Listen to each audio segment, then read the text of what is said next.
The security guard's hand was already on Emily's shoulder, ready to drag her out into the freezing November rain, when the homeless man in the corner booth stood up and spoke 5 words that made every millionaire in the restaurant go silent.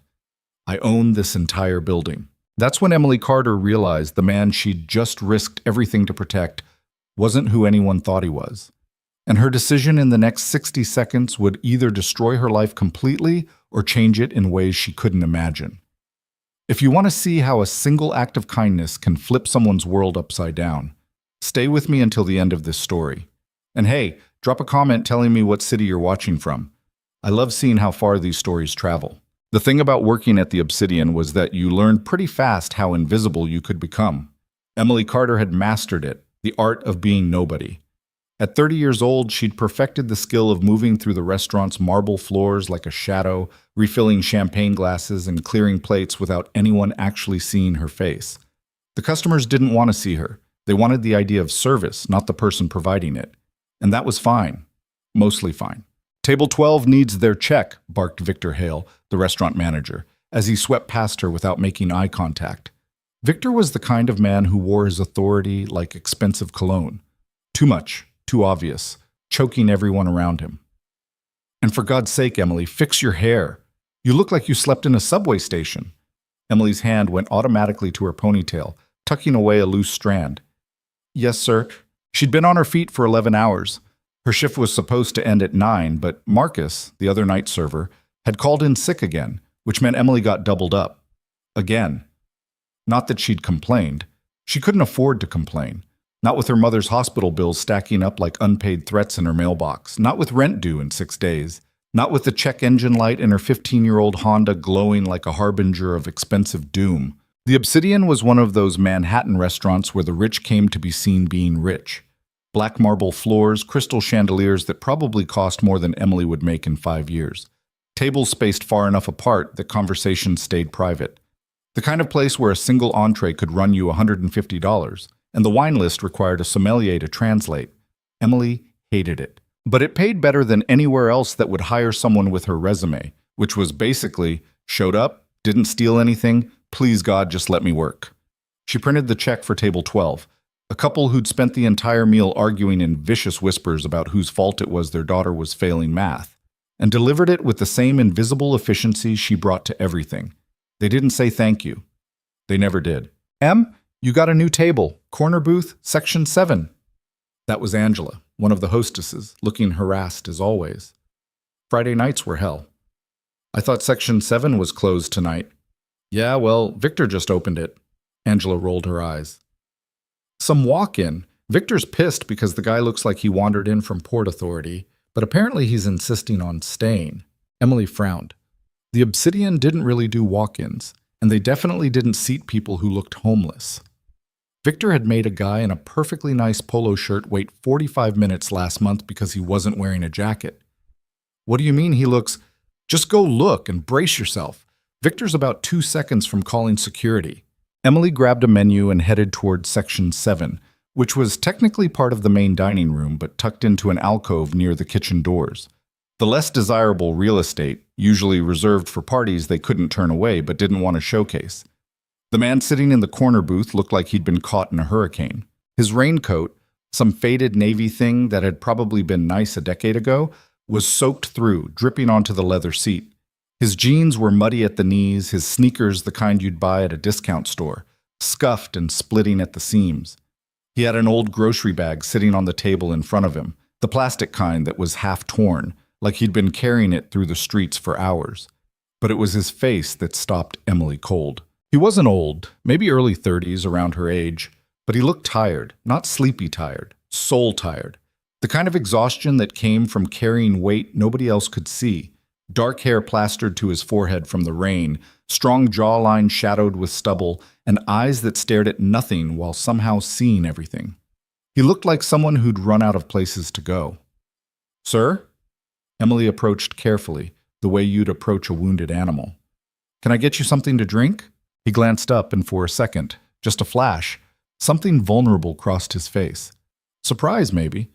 Like he hadn't expected anyone to talk to him like a human being. "Water's fine." His voice was rough, quiet. "Thank you." I can bring you some tea as well, if you'd like. It's cold out there tonight. He blinked. Tea would be, that'd be good.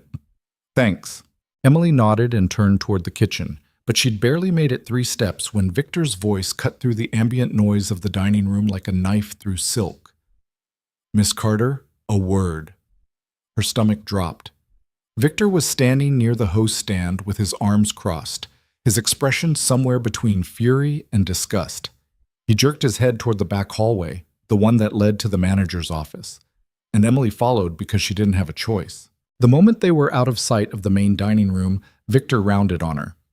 What the hell do you think you're doing? He's just a customer, Mr. Hale. I was getting him water and... He's not a customer, he's a vagrant. Victor's face was flushed, a vein pulsing in his temple. Did you see what he's wearing? Did you see that bag? This is the Obsidian, Emily, not a soup kitchen. We have a reputation to maintain. He asked for water.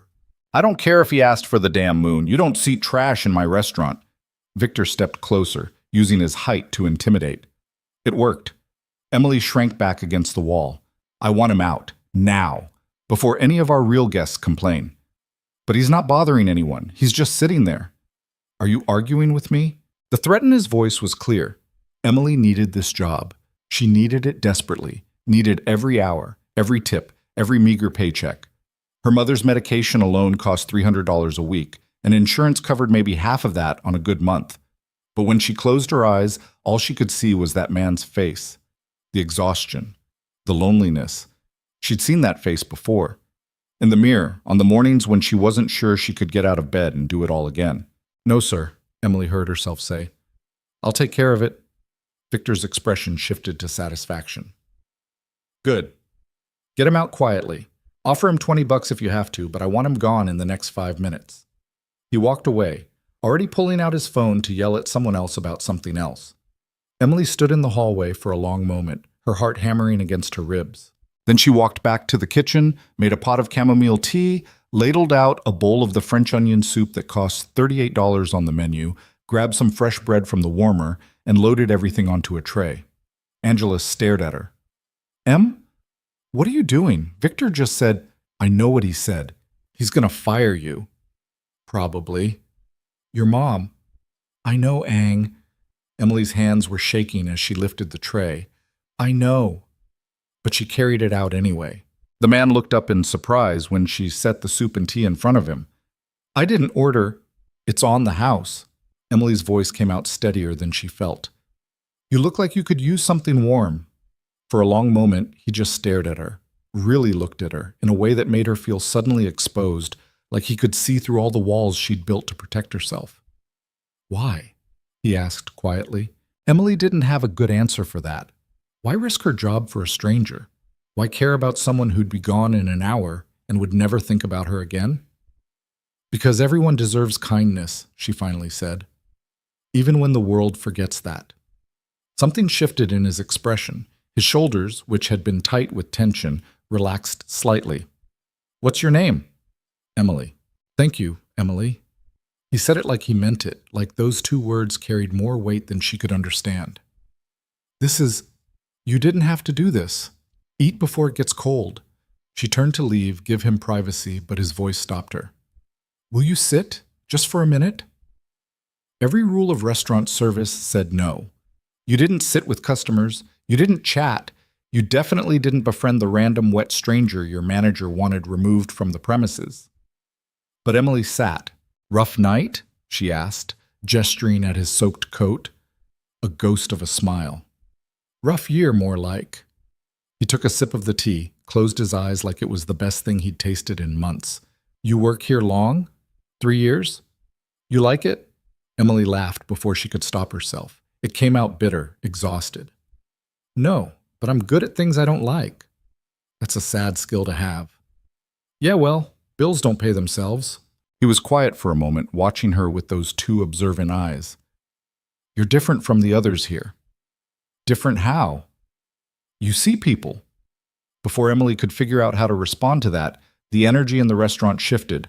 The main doors opened and a group swept in with the kind of presence that demanded attention.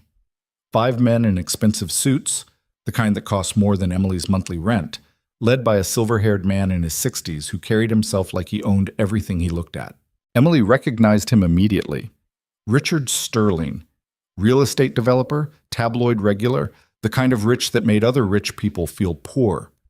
He'd been to the Obsidian before, always with an entourage, always loud, always sending back at least one dish just to prove he could.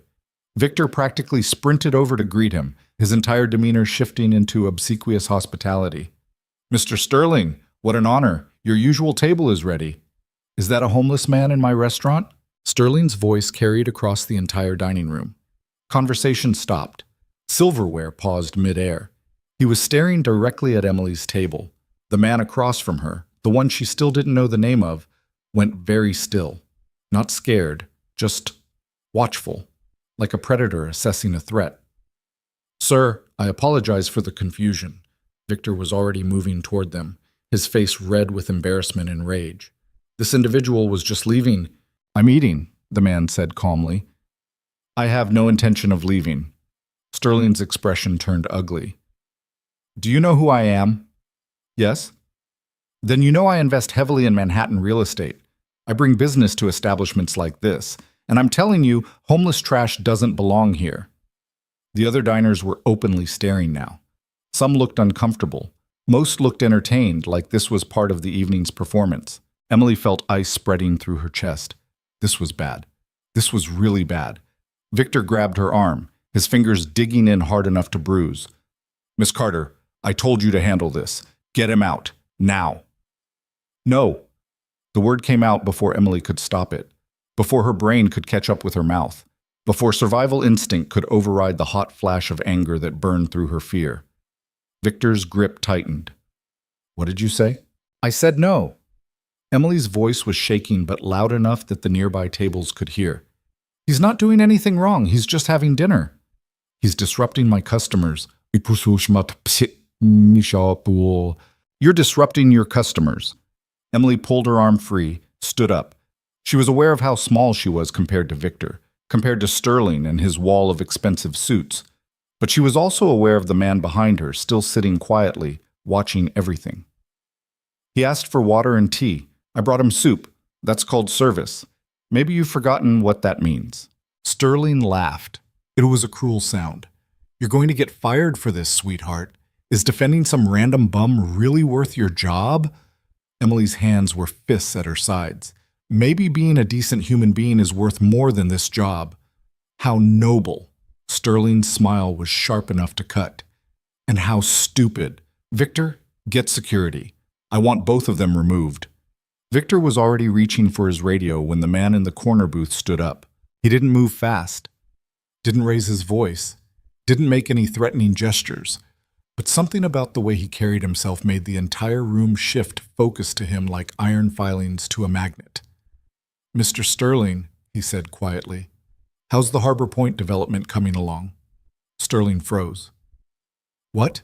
"Harbor Point, your project in Brooklyn, the one that's currently 6 months behind schedule and bleeding investor money because you cut corners on the foundation work."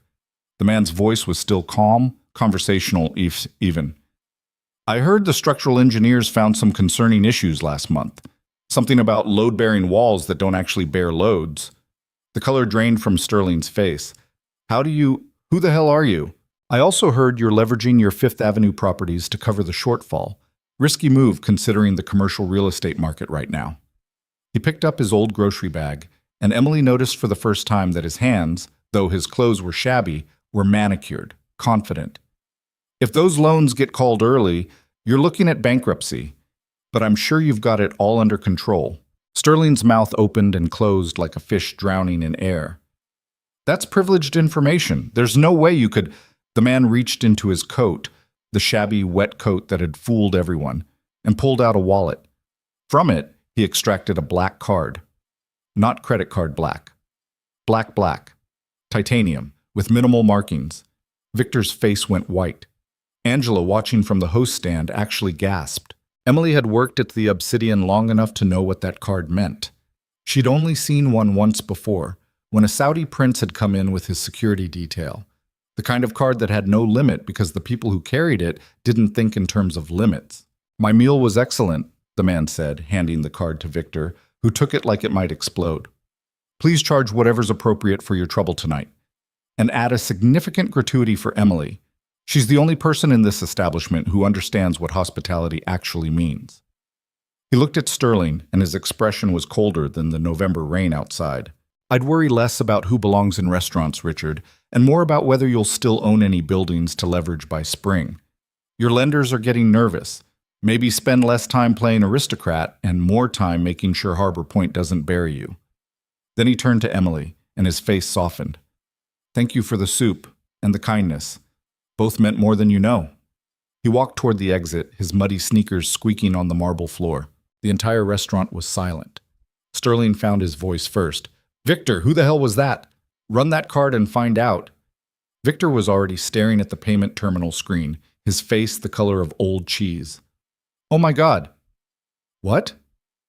That's... Mr. Sterling? That's... Victor looked like he might throw up. That was Ethan Riker. The name landed like a bomb. Emily knew it. Everyone in New York knew it. Ethan Riker, billionaire CEO. Real estate empire that made Sterling's holdings look like a lemonade stand. Widower. Recluse. The man who owned half of Manhattan and was so private that recent photos of him basically didn't exist. The man who, according to the financial news her mother watched obsessively, had just purchased the building that housed the Obsidian 3 months ago. Sterling's face cycled through several shades of red before settling on purple. That's impossible. Ethan Riker doesn't. He would never... He owns this building, Victor whispered. He owns this entire building. He's our landlord. He's... Oh, God. Oh, God, I just tried to throw out our landlord. One of Sterling's associates was frantically typing on his phone. Boss, I'm looking at the Harbor Point financials and... Shit. How does he know about the engineering reports? Those are sealed. Because he probably owns the engineering firm, Sterling hissed. Or the bank. Or both. Jesus Christ.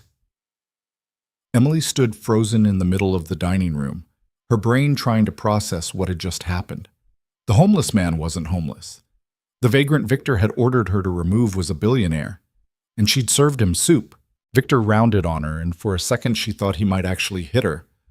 Do you have any idea what you've done? You sat with him. You talked to him. I treated him like a human being, Emily said quietly, which is apparently more than anyone else here managed. He was testing us, Victor's voice cracked. Don't you get it? He came in disguised, looking like that, to see how we'd treat him. And you, and I, and... He grabbed his radio again. Security? Never mind. Cancel that. Angela appeared at Emily's elbow, gripping her arm. Em, are you okay? I don't know. Sterling was already heading for the exit, barking orders at his associates, his entire evening ruined. The other diners had returned to their meals, but the energy in the room had shifted.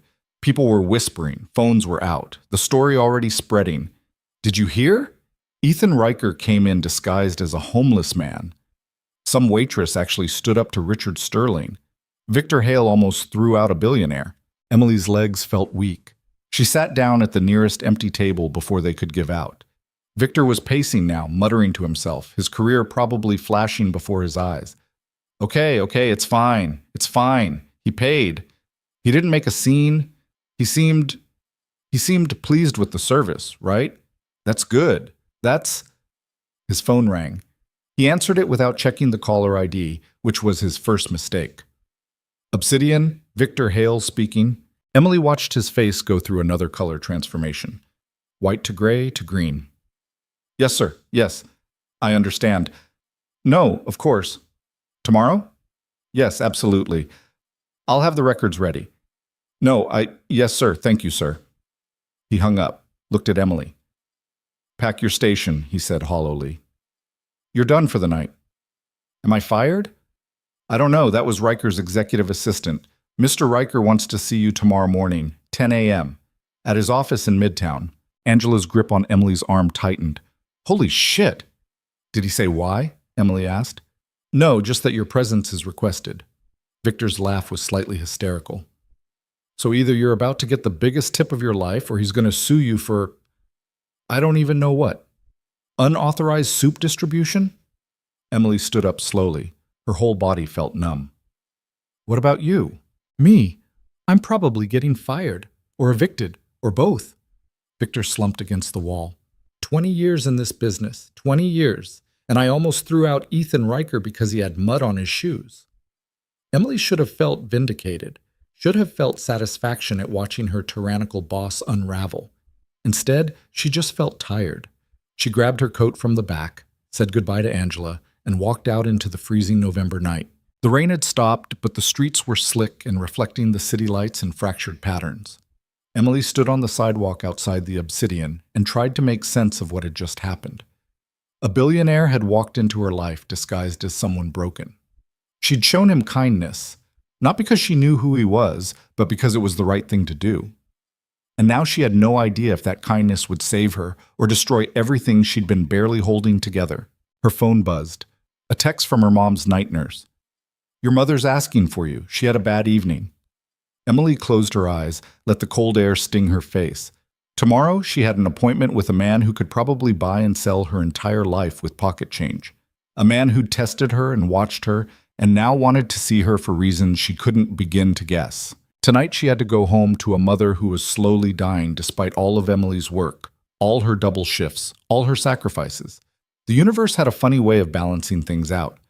Give you a moment of doing the right thing, then remind you that right things rarely fixed anything. Emily started walking toward the subway, her feet aching, her mind racing, her future uncertain. Behind her, the Obsidian glowed like a jewel box full of people who'd never looked at her twice. And somewhere in the city, Ethan Riker was probably sitting in a penthouse that cost more than she'd earn in 10 lifetimes, having revealed himself to a restaurant full of people who judged him based on his appearance. She wondered if he felt vindicated. She wondered if he felt anything at all. She wondered what the hell he wanted from her tomorrow. The subway station was warm compared to the street, packed with late-night travelers who all looked as exhausted as Emily felt. She found a seat in the corner of the car and pulled out her phone, intending to call her mother's nurse back. Instead, she found herself Googling Ethan Riker. The results were sparse. A few old articles from when his wife had died, car accident 4 years ago, tragic, left him with a young daughter. Photos from business conferences where he looked closed off and distant. Forbes profiles that talked about his empire in terms of billions and assets and market dominance, but said almost nothing about him as a person. No social media, no gossip columns, no paparazzi shots. Just a ghost who owned half of Manhattan and apparently spent his Friday nights pretending to be homeless to test people's humanity. Emily put her phone away and stared at her reflection in the dark subway window. Tomorrow at 10 a.m., she'd find out what happens when you show kindness to someone who didn't need it, but maybe desperately wanted it anyway. Tonight, she had to figure out how to explain to her mother that their precarious financial situation might be about to get significantly better or catastrophically worse, and she had no idea which. The train rattled on through the darkness beneath New York City, carrying Emily toward home and tomorrow, and a future that had suddenly become impossible to predict. In her coat pocket, her fingers found the small cross her mother had given her years ago. She didn't pray much anymore. Hard to believe in divine intervention when the universe seemed so consistently indifferent, but she held it anyway. Please, she thought, please let tomorrow not destroy everything. But even as she thought it, she knew the truth. Tomorrow had already started, and there was no going back to the person she'd been before a soaking wet stranger had walked into the Obsidian and changed everything. Emily didn't sleep. She sat in the plastic chair beside her mother's hospital bed and watched the monitors beep their steady rhythm, counting down seconds until morning, until 10 a.m., until whatever was waiting for her in Ethan Riker's office. "You should go home, honey."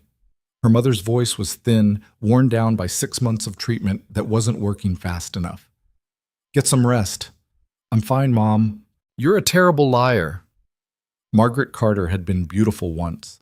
Emily had seen the photos, young, vibrant, full of the kind of hope that made you believe the world might actually be kind. Cancer had stolen most of that, leaving behind a frail woman who still somehow managed to smile. "What happened tonight? The nurse said you seemed upset." Emily didn't know where to start. "Well, Mom, I almost got fired for serving soup to a homeless man who turned out to be a billionaire, and now he wants to see me tomorrow for reasons I can't even begin to understand. And I'm terrified that whatever happens next will either save us or bury us completely." "Just a long shift," she said instead. Her mother's eyes, still sharp despite everything, studied her face. "Emily Rose Carter, I raised you better than to lie to a dying woman. You're not dying. We're all dying, sweetheart. I'm just on an accelerated timeline. Margaret's laugh turned into a cough that shook her whole body. Emily grabbed the water cup, helped her mother sip through the straw. Now tell me what's really wrong. So Emily did. She told her about the man in the wet coat, about Victor's orders, about choosing kindness over job security. She left out the part about Ethan Riker. That felt too big, too impossible to explain without sounding crazy. When she finished, her mother was quiet for a long time. You did the right thing, Margaret finally said. The right thing might get me fired. Then you'll find another job. Mom, we can't afford… Emily. Her mother's hand, papery and weak, gripped hers with surprising strength. Listen to me. I have spent the last 6 months watching you work yourself into the ground trying to save me. Double shifts, triple shifts, no life, no friends, no joy. Just work and worry and more work. I'm fine. You're drowning. And you're doing it because you think keeping me alive is worth destroying yourself. Margaret's eyes filled with tears. But baby, I'm not worth that. Nobody is. Don't say that. It's true. And tonight, when you had to choose between your job and doing something kind for a stranger, you chose kindness. That tells me the daughter I raised is still in there, under all the exhaustion and fear. Her mother squeezed her hand. Whatever happens tomorrow, you'll figure it out. You always do. But please, please stop sacrificing yourself like you're not worth saving too. Emily couldn't speak. The knot in her throat was too tight, the tears too close. She stayed until her mother fell asleep, then took the night bus back to her apartment in Queens. The building was a walk-up that smelled like old cooking oil and regret, her studio on the 4th floor barely big enough for a bed and a hot plate. But it was hers, paid for by tips and overtime and sheer stubborn refusal to give up.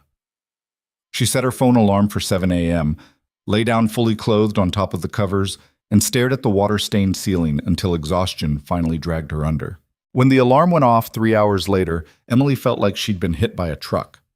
She showered in the tiny bathroom with the shower head that only produced lukewarm water, tried to make herself look presentable with the limited wardrobe of someone who owned exactly 2 outfits that weren't restaurant uniforms. She settled on black slacks and a gray blouse that she usually saved for job interviews, pulled her hair back in a neat ponytail, covered the dark circles under her eyes with makeup she rarely wore. The woman in the mirror looked professional, composed, like someone who definitely hadn't spent the night spiraling about meeting a billionaire. The face was a lie, but it would have to do. The address Victor had given her led to a building in Midtown that made her Queens apartment look like a cardboard box. All glass and steel, the kind of architecture that screamed money so loudly you could hear it from space. The lobby had marble floors, nicer than the obsidians, and a security desk manned by 2 guards who looked like they could bench press a car. I'm here to see Mr. Riker, Emily said, her voice steadier than she felt. I have an appointment at 10. The guard checked his computer, then handed her a visitor badge. 47th floor. Elevators are on your right. The elevator was the kind with a glass back wall, so you could watch the city drop away as you rose. Emily kept her eyes forward, focusing on her breathing. In for 4 counts, out for 4 counts. The meditation technique she'd learned from a YouTube video at 2 a.m. when panic attacks had become a regular thing. The 47th floor was all sleek minimalism and quiet wealth. A receptionist who looked like she belonged on a magazine cover smiled professionally. Ms. Carter, Mr. Riker is expecting you. Follow me, please. They walked down a hallway lined with abstract art that probably cost more than Emily would make in her lifetime, past offices with glass walls where serious people did serious work, until they reached a set of double doors at the end. The receptionist knocked once, opened the door. Ms. Carter is here, sir. Send her in. Emily's heart was hammering so hard she was sure everyone could hear it. She stepped through the doors into an office that was less a room and more a statement about the difference between her world and this one. Floor-to-ceiling windows overlooked Manhattan like it was a toy city built for someone's amusement. The furniture was all clean lines and expensive materials, the kind of stuff you saw in design magazines. A massive desk sat in front of the windows, and behind it, standing with his back to her, was Ethan Riker. He traded the wet raincoat for a suit that probably cost more than her car. Dark gray, perfectly tailored, the kind of clothing that whispered power without shouting. His hair was neat now, styled instead of plastered with rain, but his shoulders still carried that same tension, that weight she'd noticed last night. "Ms. Carter," he said, turning to face her. "Thank you for coming." In the daylight filtering through the windows, Emily could see him more clearly. Strong features, dark eyes that seemed to catalog everything, a face that would have been handsome if it wasn't so carefully controlled. He looked like someone who'd forgotten how to relax. "I didn't think I had much choice," Emily said, then immediately regretted it. Great start. Really professional. But Riker's mouth twitched, almost a smile. "Fair point. Please, sit." There were 2 chairs in front of his desk. Emily took the one on the left, perched on the edge like she might need to run at any moment. Riker moved around the desk but didn't sit. Instead, he leaned against it, studying her with the same intensity he'd had last night when she'd served him soup. "I imagine you're wondering why I asked you here." The thought crossed my mind. "I want to explain what you witnessed last night." He crossed his arms. "And I want to apologize." That wasn't what Emily had expected. Apologize for what? For putting you in that position. For testing your restaurant without considering that the staff would bear the consequences of my social experiment. His voice was measured, controlled. "I saw what Victor Hale tried to make you do. I saw you risk your job to defend a stranger. That wasn't fair to you." "You wanted to see how people would treat you," Emily said quietly, "when they didn't know who you were." "Yes." "Why?" Riker was quiet for a moment, and something shifted in his expression, a crack in the armor. "Because I'm tired of being surrounded by people who only see my bank account. I wanted to know if kindness still existed in this city, or if I'd just been lucky enough to avoid noticing its absence." "And what did you learn?" "That most people are exactly who I thought they were, cruel, greedy, quick to judge, and slow to empathize." He looked directly at her. "And that you're not like most people." Emily didn't know what to say to that. Her hands were twisting in her lap, nervous energy with nowhere to go. "I own the building that houses the Obsidian," Riker continued. "I purchased it 3 months ago as part of a larger acquisition. I've been reviewing the property's financials and noticed some concerning patterns in how the restaurant operates." Her stomach dropped. "What kind of patterns?" "The kind that suggest your manager has been cutting corners on employee wages and pocketing the difference. Health code violations that were never reported. Staff complaints that disappeared without investigation." Riker pulled a folder from his desk, slid it across to her. "I've been building a case to terminate the lease, but I needed to see the operation in person before making that decision." Emily opened the folder with shaking hands. Inside were documents, spreadsheets, copies of complaints she'd filed months ago about unpaid overtime. Complaints she'd thought went nowhere. "You've been watching us. I've been doing due diligence." Riker's voice was steady. "And what I saw last night confirmed what the data suggested. Victor Hale runs that restaurant like a tyrant, treats his staff like disposable assets, and creates an environment where cruelty is rewarded and kindness is punished." "So you're shutting us down?" "Yes."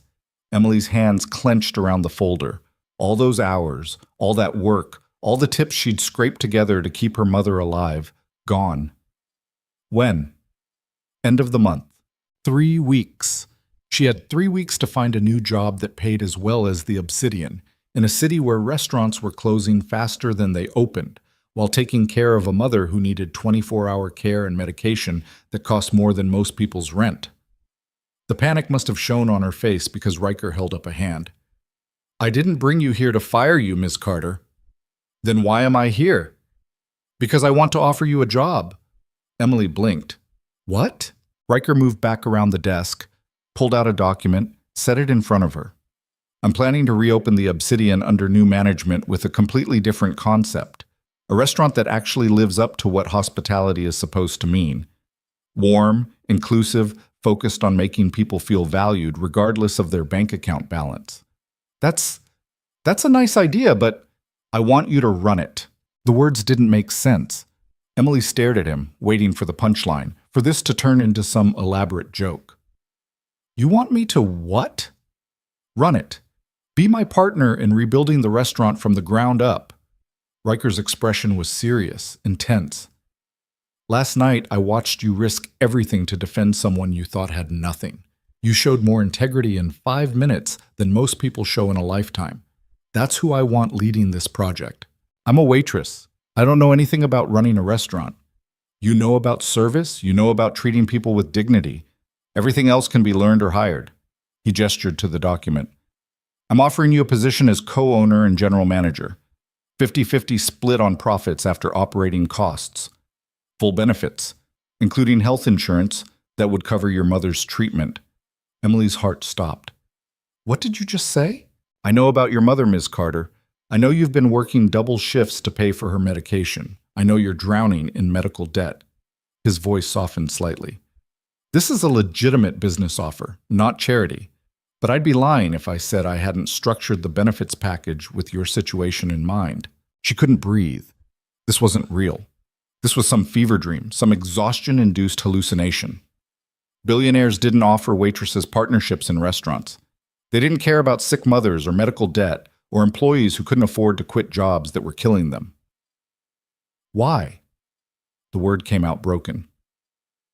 Why would you do this? Riker was quiet for a long moment. When he spoke, his voice carried a weight that suggested he was telling a truth he didn't share often. 4 years ago, my wife died in a car accident. I was left alone with a 3-year-old daughter I barely knew how to talk to because I'd been too busy building an empire to build a family. He looked out the window at the city below. In the months after her death, I became someone I didn't recognize, cold, isolated, surrounded by people who wanted things from me but didn't actually see me.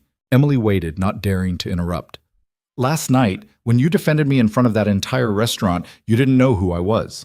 You didn't know what I could do for you, or to you. You just saw someone who was being treated unfairly, and you stepped in. He turned back to her. That kind of instinct, that fundamental decency, is rare, and it's exactly what I need for this project.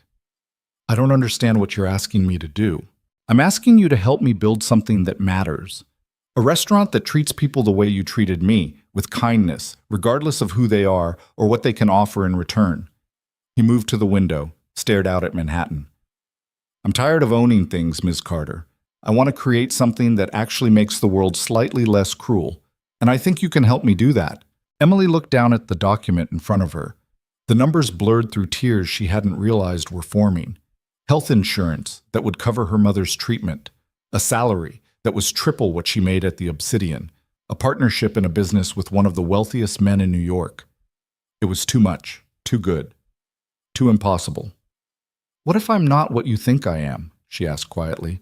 What if I fail? Then we fail together. Riker turned back to face her. I'm not looking for perfection, Ms. Carter.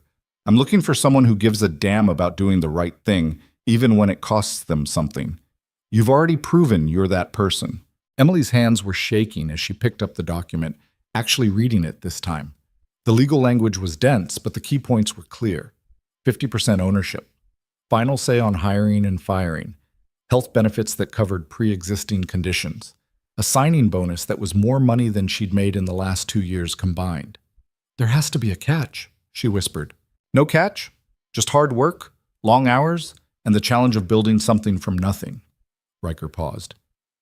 And putting up with me, which my daughter assures me is more difficult than it should be. Despite everything, Emily almost laughed. Your daughter? Lily.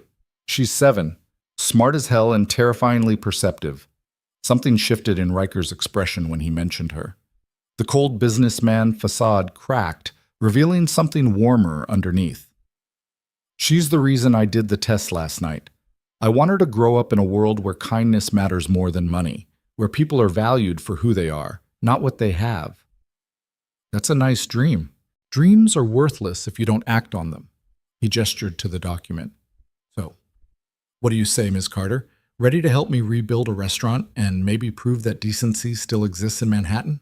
Emily thought about her mother in that hospital bed, telling her to stop sacrificing herself. She thought about 3 years of working for Victor Hale, being invisible, being nobody. She thought about the impossibility of this moment, a billionaire offering her a chance to be something more than she'd ever imagined. She thought about the risk, the astronomical, terrifying risk of saying yes. I need time to think about it, she heard herself say. Riker nodded. Of course. Take the weekend. But I'll need an answer by Monday. And if I say no, then I'll still shut down the Obsidian. You'll still need to find a new job, and I'll find someone else to partner with." He met her eyes. "But I hope you say yes." Emily stood on shaking legs. "I should go." "Before you do, Oti." Riker pulled an envelope from his desk drawer. "This is for you, regardless of whether you accept the job offer." She took the envelope, opened it. Inside was a check. Emily's brain couldn't process the number at first. Too many zeros. Enough to cover her mother's treatment for the next year, enough to pay off her debts, enough to actually breathe. "I can't accept this." "It's payment for the soup and tea."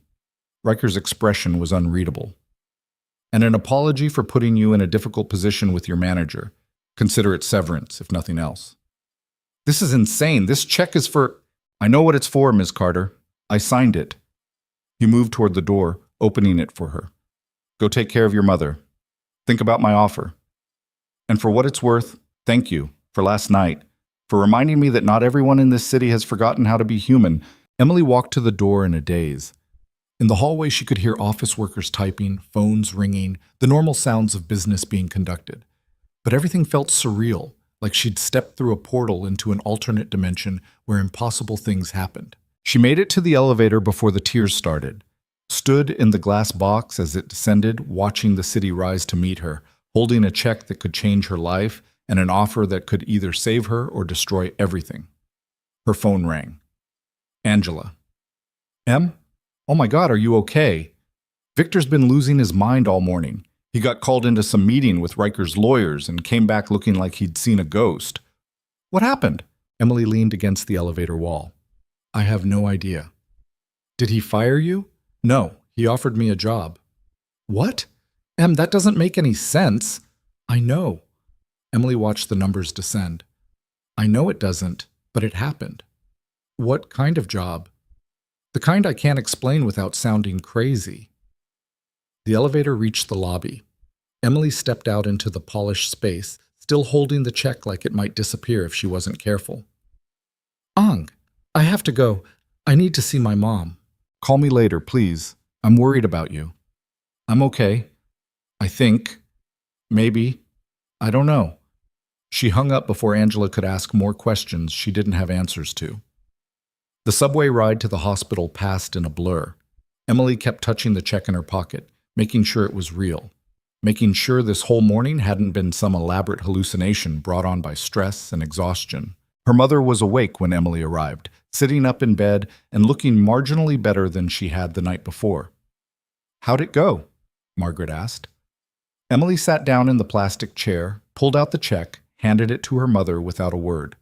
Margaret stared at it, then at Emily, then back at the check. "This is a joke." "It's not a joke." "Emily Rose Carter, why is there a check for this amount of money in my hospital room?" So Emily told her. Everything. The meeting, the offer, Riker's explanation, the impossible choice now sitting in front of her like a loaded gun. When she finished, her mother was quiet for a long time. "This man," Margaret finally said. "You trust him?" "I don't know him well enough to trust him." "But your gut. What does your gut say?" Emily thought about Riker's face when he talked about his daughter, the crack in his armor when he'd mentioned his wife, the way he'd looked at her in the restaurant, not like she was invisible, but like she was the only person in the room who mattered. "I think he's lonely," she said quietly. "I think he's someone who has everything and nothing at the same time, and I think he's serious about wanting to build something that matters. And this offer, this partnership, could be the best thing that ever happened to me, or it could be a disaster that leaves me worse off than I started." Margaret folded the check carefully, handed it back to Emily. "Then you know what you have to do.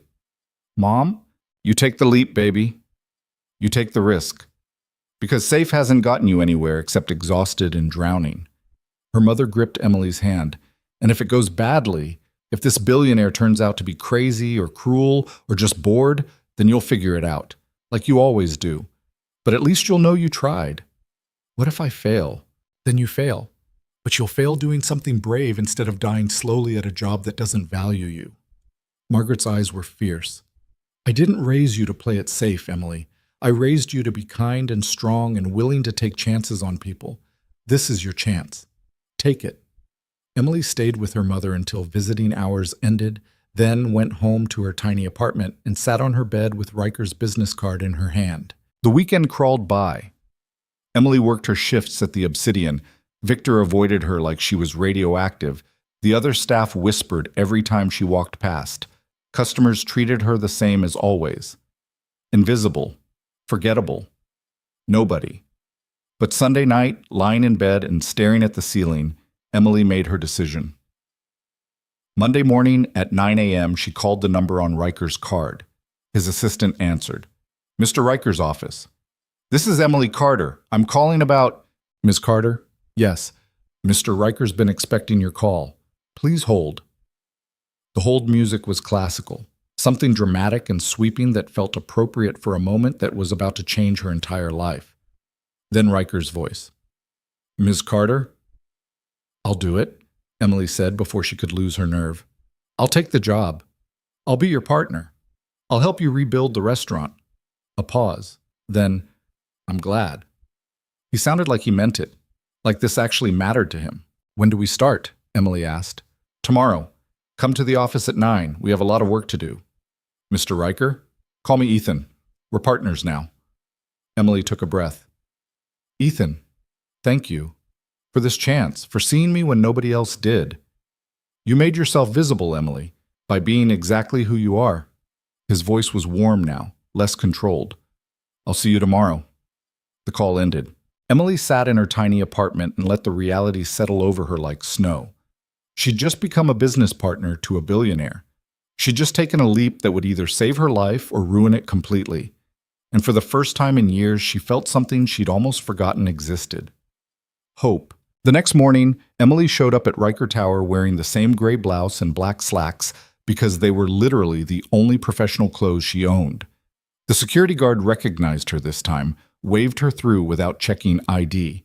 She was 15 minutes early, anxious energy with nowhere to go. The receptionist on the 47th floor smiled like they were old friends. Mr. Riker's in the West Conference Room. I'll take you. The West Conference Room had the same floor-to-ceiling windows, the same view of Manhattan spread out like a promise. But instead of the sleek minimalism of Riker's office, this space was chaos. Architectural drawings covered every surface, fabric samples were pinned to boards, paint swatches littered the table. Ethan stood in the center of it all, sleeves rolled up, tie loosened, looking more human than he had in the suit. He glanced up when Emily entered. You're early. Force of habit. Restaurant work trains you to show up before your shift. Good habit to have. He gestured at the chaos. Welcome to the disaster zone. We're completely rebuilding the Obsidian from the foundation up. New concept, new design, new everything. Emily moved closer to the table, studying the drawings. They showed a space that looked nothing like the cold marble palace she'd worked in for 3 years. Warm wood tones, soft lighting, open kitchen design. It looked like the kind of place where people would actually feel welcome instead of judged. This is beautiful, she said quietly. It's a start. But I need your input on everything. You know what it's like to work in a restaurant, what makes staff comfortable, what makes customers feel valued. Ethan pulled out a chair for her. That's your expertise, not mine. A woman in her 50s entered the room carrying a tablet and looking like she could organize a military coup in her sleep. Morning, you must be Emily Carter. I'm Helen Zhang, operations manager for Riker Properties. She shook Emily's hand with a grip that meant business. I'll be helping coordinate the rebuild and staffing. Nice to meet you. Ethan speaks very highly of you. Helen sat down, opened her tablet. Which is unusual. He usually speaks highly of spreadsheets and quarterly reports. People, not so much. Helen's been with me for 12 years, Ethan said dryly. She's earned the right to insult me. I prefer to think of it as keeping you humble. Helen pulled up a document. Okay? Timeline. The Obsidian's current lease terminates in 3 weeks. We need to notify staff, handle severance, deal with Victor Hale's inevitable tantrum, and start demolition. Realistically, we're looking at 4 months minimum before reopening. 4 months. Emily tried to imagine it. 4 months of tearing down the old restaurant and building something new. 4 months of working with a man she barely knew on a project that felt too big for someone like her. What about the staff? Emily asked. The servers, kitchen crew, everyone who works there now? Ethan leaned against the table. Anyone who wants to reapply can interview for positions in the new restaurant. Clean slate, fair evaluation. But I won't lie. Not everyone will make the cut. This is a different concept, different culture. We need people who actually care about hospitality, not just collecting a paycheck. Victor Hale won't be among them, Helen added. We've already prepared his termination paperwork. He'll be out by end of week. Emily felt a complicated tangle of emotions at that. Victor had made her life hell for 3 years, but he also had a family, bills, a life that was about to get upended. What about severance? More than generous, Ethan said. I'm not interested in destroying people's lives, just removing them from positions where they can hurt others. They spent the next 3 hours going through every detail of the rebuild. Ethan wanted Emily's opinion on everything: kitchen layout, dining room flow, staff break areas, even the damn light fixtures. At first she held back, convinced her thoughts were worthless compared to his expertise. But he kept pushing. What do you think about the booth spacing? I don't know, it looks fine. Emily. He turned to face her fully. I didn't bring you here to agree with everything I say. I brought you here because you understand service in a way I never will. So tell me the truth. What do you think? She looked at the drawings again. Really looked. They're too far apart. You want this place to feel warm and welcoming, right? But if the booths are spread out like that, it'll feel empty even when it's full. People will feel isolated instead of part of something. Ethan studied the plans, then nodded. You're right. Helen, make a note. Reconfigure the booth spacing. Already on it, Helen said, typing rapidly. By noon, Emily's head was spinning with paint colors and menu concepts and staffing projections. They broke for lunch, sandwiches that Ethan's assistant brought in, because apparently billionaires didn't actually leave their offices to eat. How's your mother? Ethan asked, catching Emily off guard. Better? The check you gave me? I was able to pay for a better treatment plan. Her doctors are cautiously optimistic. Good. He took a bite of his sandwich, stared out the window. I lost my wife to a car accident. Drunk driver ran a red light. She died before the ambulance arrived. The shift in conversation was so abrupt, Emily didn't know how to respond. I'm sorry, she finally said. That must have been horrible. It was. But you know what was worse? Realizing I'd spent our entire marriage working instead of being present, building an empire while my family fell apart from neglect. His voice was flat, controlled, but Emily could hear the pain underneath. My daughter was 3. She barely knew me. I was just the guy who lived in the same house and occasionally showed up for dinner. Kids are resilient. Kids are damaged by absent parents who prioritize money over love. Ethan looked at her. I don't want Lily growing up thinking that's normal. That's acceptable. That's how the world has to be. Is that why you're doing this? The restaurant? Partly. I want to build something that actually matters instead of just accumulating more wealth I'll never spend. He paused. And I want Lily to see that kindness is valuable, that treating people with dignity isn't weakness. Emily thought about her own father, who'd left when she was 8, just walked out one day and never came back. Her mother had never said a bad word about him, but Emily had spent years wondering if she'd been the reason he'd left. If she'd been too loud, too needy, too much. You're doing better than you think, she said quietly. The fact that you're trying matters. Trying doesn't undo 4 years of damage. No, but it's a start. They ate in silence for a while. Outside the window, Manhattan hummed with its usual chaos. Millions of people living their lives, chasing their dreams, trying to survive in a city that chewed up the weak and spit them out. I want to meet her, Emily said. Your daughter. If we're going to be partners, I should know your family. Ethan's expression shifted. Surprise, maybe, or wariness. Why? Because you're not just investing money in this restaurant. You're investing yourself, your values, your hope for what the world could be. Emily met his eyes. And that hope is connected to her, so I should meet her. He was quiet for a long moment, then, dinner, tomorrow night, my place. I don't want to intrude. You're not intruding. You're accepting an invitation. The corner of his mouth twitched, almost a smile. Besides, Lily's been asking about the restaurant project. She'll probably interrogate you more effectively than any business partner could. Sounds terrifying. It is. 7-year-olds have no filter and perfect bullshit detectors. This time he actually smiled. Fair warning. The rest of the day blurred together. Helen walked Emily through staffing projections, budget allocations, marketing strategies. Numbers that made her head spin and her palms sweat. She'd never managed anything bigger than her section at the Obsidian.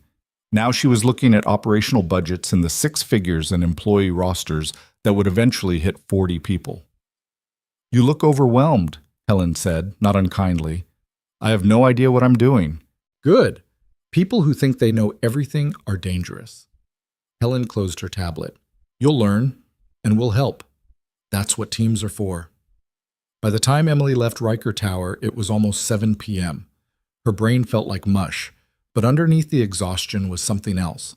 Excitement, maybe. The tentative feeling that this might actually work. Her phone buzzed. Angela. "Em, please tell me you're still alive and haven't been murdered by a billionaire." Emily laughed despite herself. "Still alive, still not murdered. What the hell is going on? Victor got fired this morning. Like, escorted out by security, fired. And rumor is the whole restaurant's shutting down." "It's true. End of the month." "What? Emily, where does that leave us? I have rent due, student loans. I can't just—" "You can reapply when the new restaurant opens. Fresh start, new management, better culture." Emily paused. "I'll put in a good word for you." "Put in a good word? What does that mean?" "It means I'm the new co-owner and general manager." The silence on the other end was deafening. "Angela? You still there?" "I'm sorry. I think I'm having a stroke. Did you just say you're the owner?" "Co-owner. With Ethan Riker. The billionaire Ethan Riker. That's the one." What the actual hell happened in that meeting? So Emily explained. Again, the whole impossible story of soup and kindness and an offer that had changed everything. When she finished, Angela was quiet for a beat.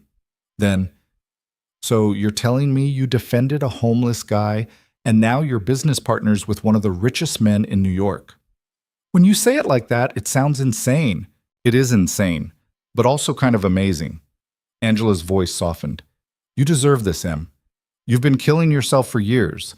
Maybe it's time something good actually happened to you." "Maybe. Or maybe I'm about to crash and burn spectacularly. Either way, it'll be interesting to watch." They talked for another 20 minutes before Emily's exhaustion won, and she had to hang up. She took the subway home, climbed the 4 flights to her apartment, collapsed on her bed, still fully clothed. Her phone buzzed one more time, a text from an unknown number. "Dinner tomorrow, 7 p.m. I'll send a car. Don't dress up. Lily hates formal occasions. Ethan." Emily stared at the message. A billionaire was sending a car to pick her up for dinner with his daughter. This was her life now, apparently. She fell asleep trying to figure out what the hell you wore to a casual dinner with people who probably had more money than some small countries. The next day was a blur of meetings and decisions. Emily spent the morning with the design team, the afternoon reviewing potential chef candidates with Helen, and the early evening panicking about dinner. At 6:30, she stood in her apartment wearing jeans and a sweater because it was the nicest casual thing she owned, feeling completely out of her depth. The car arrived at 6:45.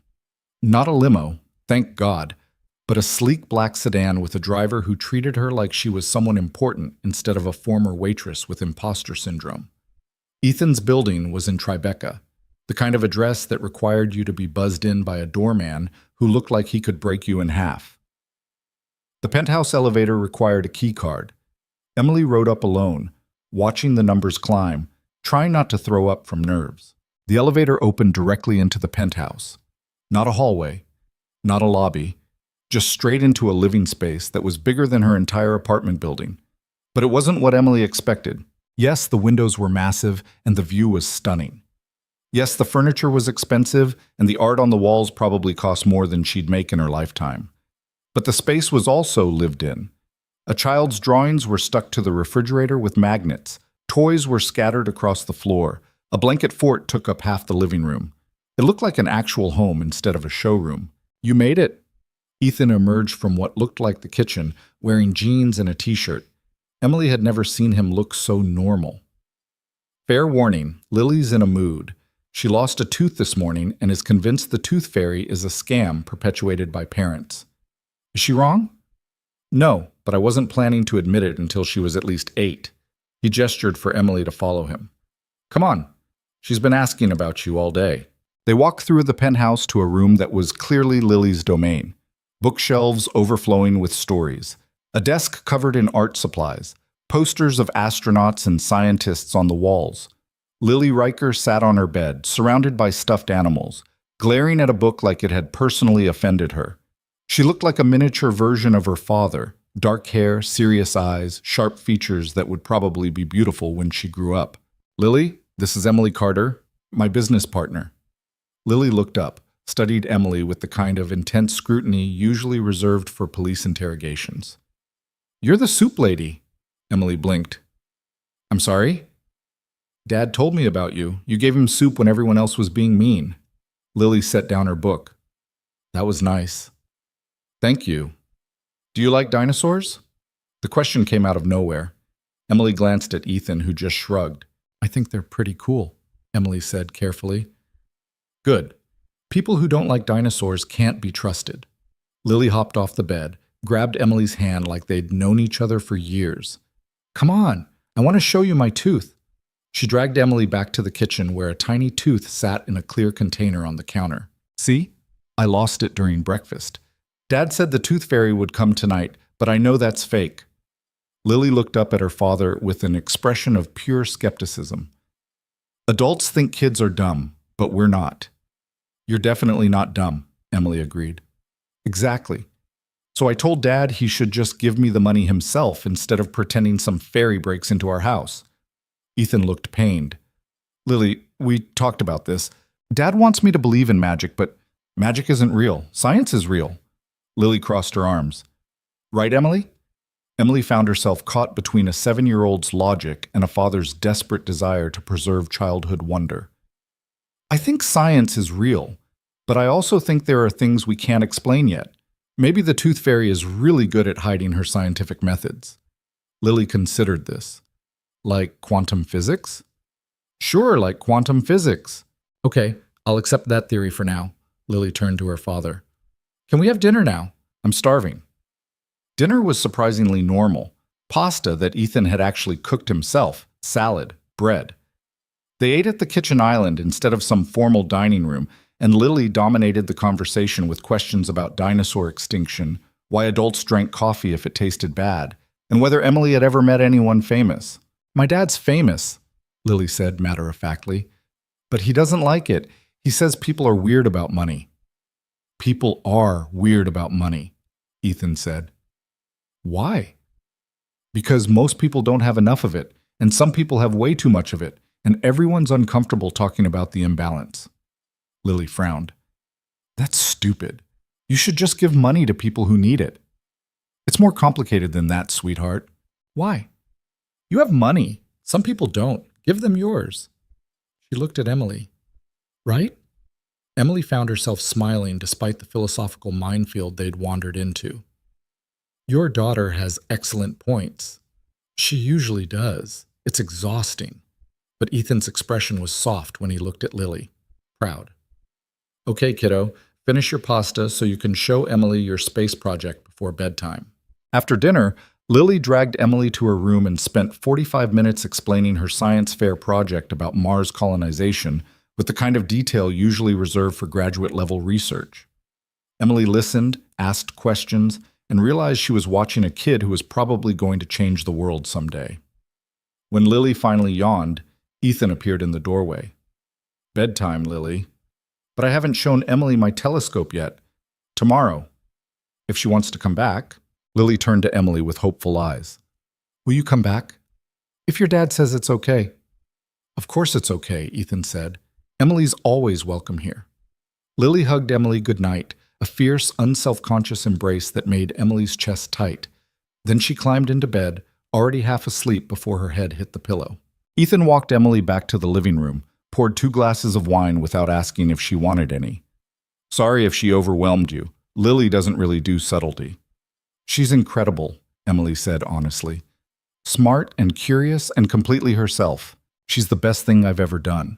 Which is ironic, considering I nearly destroyed our relationship by being an absent workaholic for the first 3 years of her life. He handed Emily a glass. After my wife died, I had to actually learn how to be a father. It was the hardest thing I've ever done. You're doing a good job. Most days I'm just trying not to screw her up too badly. Ethan sat down on the couch, gestured for Emily to join him. She likes you. That's rare. Lily's usually skeptical of new people. I think she was mostly interested in whether I'd validate her tooth fairy theories. And you expertly dodged by invoking quantum physics. Well played. He took a sip of wine. Thank you for coming tonight, for meeting her. I know this whole situation is strange. Strange is one word for it. Emily looked around the penthouse. This morning I was terrified I'd made a huge mistake, that I was in over my head and about to drown. And now? Now I'm still terrified, but also excited and confused and grateful. She met his eyes. Why are you really doing this, Ethan? The restaurant, the partnership, all of it. What do you actually want? He was quiet for a long time, staring into his wine glass like it held answers. I want to matter. Not as a bank account or a portfolio or a name on a building. I want to create something that makes people's lives better in a tangible way. He paused. And I want Lily to grow up seeing that kindness has value, that treating people with dignity isn't foolish or weak, that the world can be better than it is. That's a lot to ask from a restaurant. Maybe, but it's a start. He looked at her. You're a part of that now, whether you intended to be or not. Emily felt the weight of that responsibility settle over her shoulders. What if I let you down? Then we figure it out together. That's what partners do. They sat in comfortable silence, drinking wine and watching the city lights flicker beyond the windows. Emily thought about her mother in the hospital, getting better because of the check Ethan had written. Thought about Angela and the other staff at the Obsidian, waiting to see if this new venture would give them jobs or leave them stranded. Thought about Lily asleep in her room, dreaming about Mars colonization and quantum tooth fairies. I should go, Emily finally said. It's late. Ethan stood, walked her to the elevator. Same time tomorrow? We need to finalize the menu concept and start chef interviews. I'll be there. The elevator doors opened. Emily stepped inside, turned to face him. Ethan? Thank you for this chance, for believing I could do this. You're the one taking the risk, Emily. I'm just providing the resources. He smiled, a real smile, not the carefully controlled version he showed the rest of the world. See you tomorrow. The elevator descended, carrying Emily back to ground level, back to the city, back to her tiny apartment in Queens. But something had shifted. The impossible partnership felt a little less impossible. The overwhelming project felt a little more manageable. And for the first time since this whole thing started, Emily let herself believe it might actually work. She made it home past midnight, exhausted but wired. Sleep felt impossible.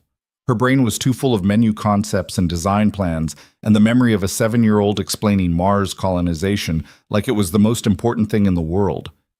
Her mother called just as Emily was considering whether caffeine at 1 a.m. was a terrible idea. How'd it go? Margaret asked. She sounded stronger. The new treatment was working. I met his daughter. She's 7 and smarter than most adults I know. And the father? Emily thought about Ethan on the couch, wine glass in hand, talking about wanting to matter, about trying to be a better father, about building something that actually meant something instead of just accumulating wealth. He's complicated, she said. Lonely, I think, trying to figure out how to be human again after years of just being successful. Sounds familiar. What's that supposed to mean? You've been doing the same thing, baby. Working yourself into the ground, forgetting how to be anything except tired and scared. Her mother's voice was gentle. Maybe you're both learning how to live again, together. Emily didn't know what to say to that. The idea felt too big, too profound for 1 a.m. on a Tuesday. Get some sleep, Mom. You too, sweetheart. And Emily, I'm proud of you. For taking this chance. For being brave. The call ended. Emily sat in her dark apartment and let her mother's words settle into her bones. Brave. She'd never thought of herself as brave. Surviving wasn't the same as courage. Getting through each day wasn't heroic. It was just what you did when giving up wasn't an option. But maybe her mother was right. Maybe saying yes to Ethan's offer had been brave. Maybe risking everything for the possibility of something better was its own form of courage. Emily fell asleep on top of the covers, still dressed, her phone clutched in her hand. And for the first time in years, she dreamed about the future instead of just surviving the present. 3 months passed like a fever dream. The Obsidian closed its doors on a Friday night in December, and by Monday morning, demolition crews were already tearing out the marble floors Emily had walked for 3 years. She stood in the gutted space wearing a hard hat and steel-toed boots that were 2 sizes too big, watching everything she'd known get ripped apart.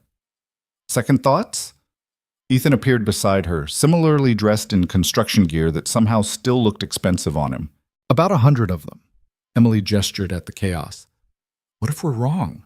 What if people don't want warm and welcoming? What if they like the cold marble palace? Then we'll fail spectacularly, and I'll lose several $1,000,000. He said it so casually, like millions were pocket change. But I'd rather fail trying to build something meaningful than succeed at creating another soulless monument to wealth. The head contractor, a woman named Rosa who'd been in construction for 30 years, walked over with blueprints. Mr. Riker, we found some structural issues behind the east wall. Nothing catastrophic, but it'll add 2 weeks to the timeline and probably 50 grand to the budget. Ethan didn't even flinch. Fix it properly. I want this place standing for the next 50 years. Rosa nodded and walked off, barking orders at her crew in Spanish and English. How do you do that? Emily asked. Do what? Not panics when things go wrong. I'd be losing my mind right now. I am losing my mind. I'm just better at hiding it. He turned to face her fully. Emily, something's going to go wrong every single day until we open, probably after we open too. The question isn't whether problems happen. It's how we respond when they do. He was right, of course. Over the next weeks, problems multiplied like rabbits. The custom light fixtures arrived broken. The wood supplier sent the wrong finish. 2 of their top chef candidates accepted other positions. The health inspector found issues with the ventilation system that required a complete redesign. Emily learned to handle crisis after crisis, making decisions she never thought she was qualified to make. And somehow, slowly, the restaurant began to take shape. They'd settled on a name after weeks of debate. The Golden Crane. Ethan's idea, based on a story his wife used to tell Lily about a magical crane that brought good fortune to kind people. Emily had loved it immediately, warm, hopeful, the kind of name that felt like a promise. The interior was everything the Obsidian hadn't been. Honey-colored wood, soft amber lighting, an open kitchen where customers could watch food being prepared, booths with comfortable cushions instead of stiff leather, tables close enough that the room felt alive but far enough for privacy. Art on the walls from local artists, rotating every month. It looked like a place where actual humans would want to spend time. Staffing was harder than Emily expected. They interviewed hundreds of people for 40 positions. Emily sat in on every single interview, watching Ethan work. He had a way of cutting through bullshit that was almost surgical, asking questions that revealed character instead of just competence. Tell me about a time you failed, he asked a line cook who'd worked at 3 Michelin-starred restaurants. The guy launched into a humble brag about how his failure was being too much of a perfectionist. Next, Ethan said before the guy finished talking. That was harsh, Emily said after the candidate left. He lied. I don't hire liars. Ethan made a note on his tablet. Real failure is messy and embarrassing. People who can't admit their actual mistakes can't learn from them. They found their head chef in the most unlikely place, a food truck in Brooklyn. Carmen Rodriguez had trained at the Culinary Institute, worked her way up in Manhattan fine dining, then quit to start a taco truck because she was tired of cooking food that only rich people could afford. I want to make food that matters, she'd said during the interview, her Brooklyn accent thick and unapologetic. Food that someone's grandmother would recognize. Real flavors, real ingredients, nothing pretentious. Emily had liked her immediately. Ethan hired her on the spot. Carmen brought her own line cooks, people she'd worked with for years who trusted her completely. Together, they built a menu that was exactly what they'd envisioned, elevated comfort food, dishes that felt like home instead of a culinary obstacle course. Angela got hired as head server, which made Emily irrationally happy. Some of the other Obsidian staff made it through interviews too. Not Victor, obviously. He'd threatened to sue Ethan for wrongful termination, then mysteriously dropped the lawsuit when his lawyer explained that documentation of wage theft was a bad foundation for legal action. Emily didn't feel sorry for him. She felt sorry for whoever hired him next. By February, the Golden Crane was starting to look real. The construction was mostly done, the kitchen equipment installed, the staff trained. They did soft openings, friends and family nights where they tested recipes and worked out kinks in service. Lily came to one of these test nights with Ethan and spent the entire evening critiquing the dessert menu with the seriousness of a food critic. "The chocolate cake is good, but it needs more salt," she announced to Carmen, who was about twice her size and covered in tattoos. Carmen didn't laugh or dismiss her. She grabbed a notebook, wrote it down. "You're right, kiddo. Good catch." Lily beamed like she'd won a Nobel Prize. Emily watched from across the room, feeling something warm and unfamiliar in her chest. This place, this impossible restaurant they'd built from rubble and hope, was starting to feel like family. Her mother came to a soft opening too, in a wheelchair because walking still exhausted her, but stronger than she'd been in months. Margaret cried when she saw what Emily had helped create. "I'm so proud of you, baby," she'd whispered, gripping Emily's hand. "Look at what you built." "We built it," Emily corrected. "All of us." But the truth was scarier than that. They'd built something beautiful, something meaningful, and now they had to hope people actually wanted it. Opening night was set for March 15th, a Friday. Emily barely slept the week before, running through every possible disaster scenario. What if nobody came? What if the food was terrible? What if they'd completely misjudged what people wanted? "You're spiraling," Ethan said, finding her in the restaurant at 2 a.m. the night before opening. She'd been rearranging salt shakers for the third time. "I'm preparing." "You're panicking." He took the salt shaker from her hand, set it down. "Emily, look at me." She did. He looked tired too, but also excited, maybe even happy. "We've done everything we can," he said quietly. "The food is excellent. The staff is trained. The space is beautiful. Now we have to trust that it's enough." "What if it's not?" "Then we learn and adjust.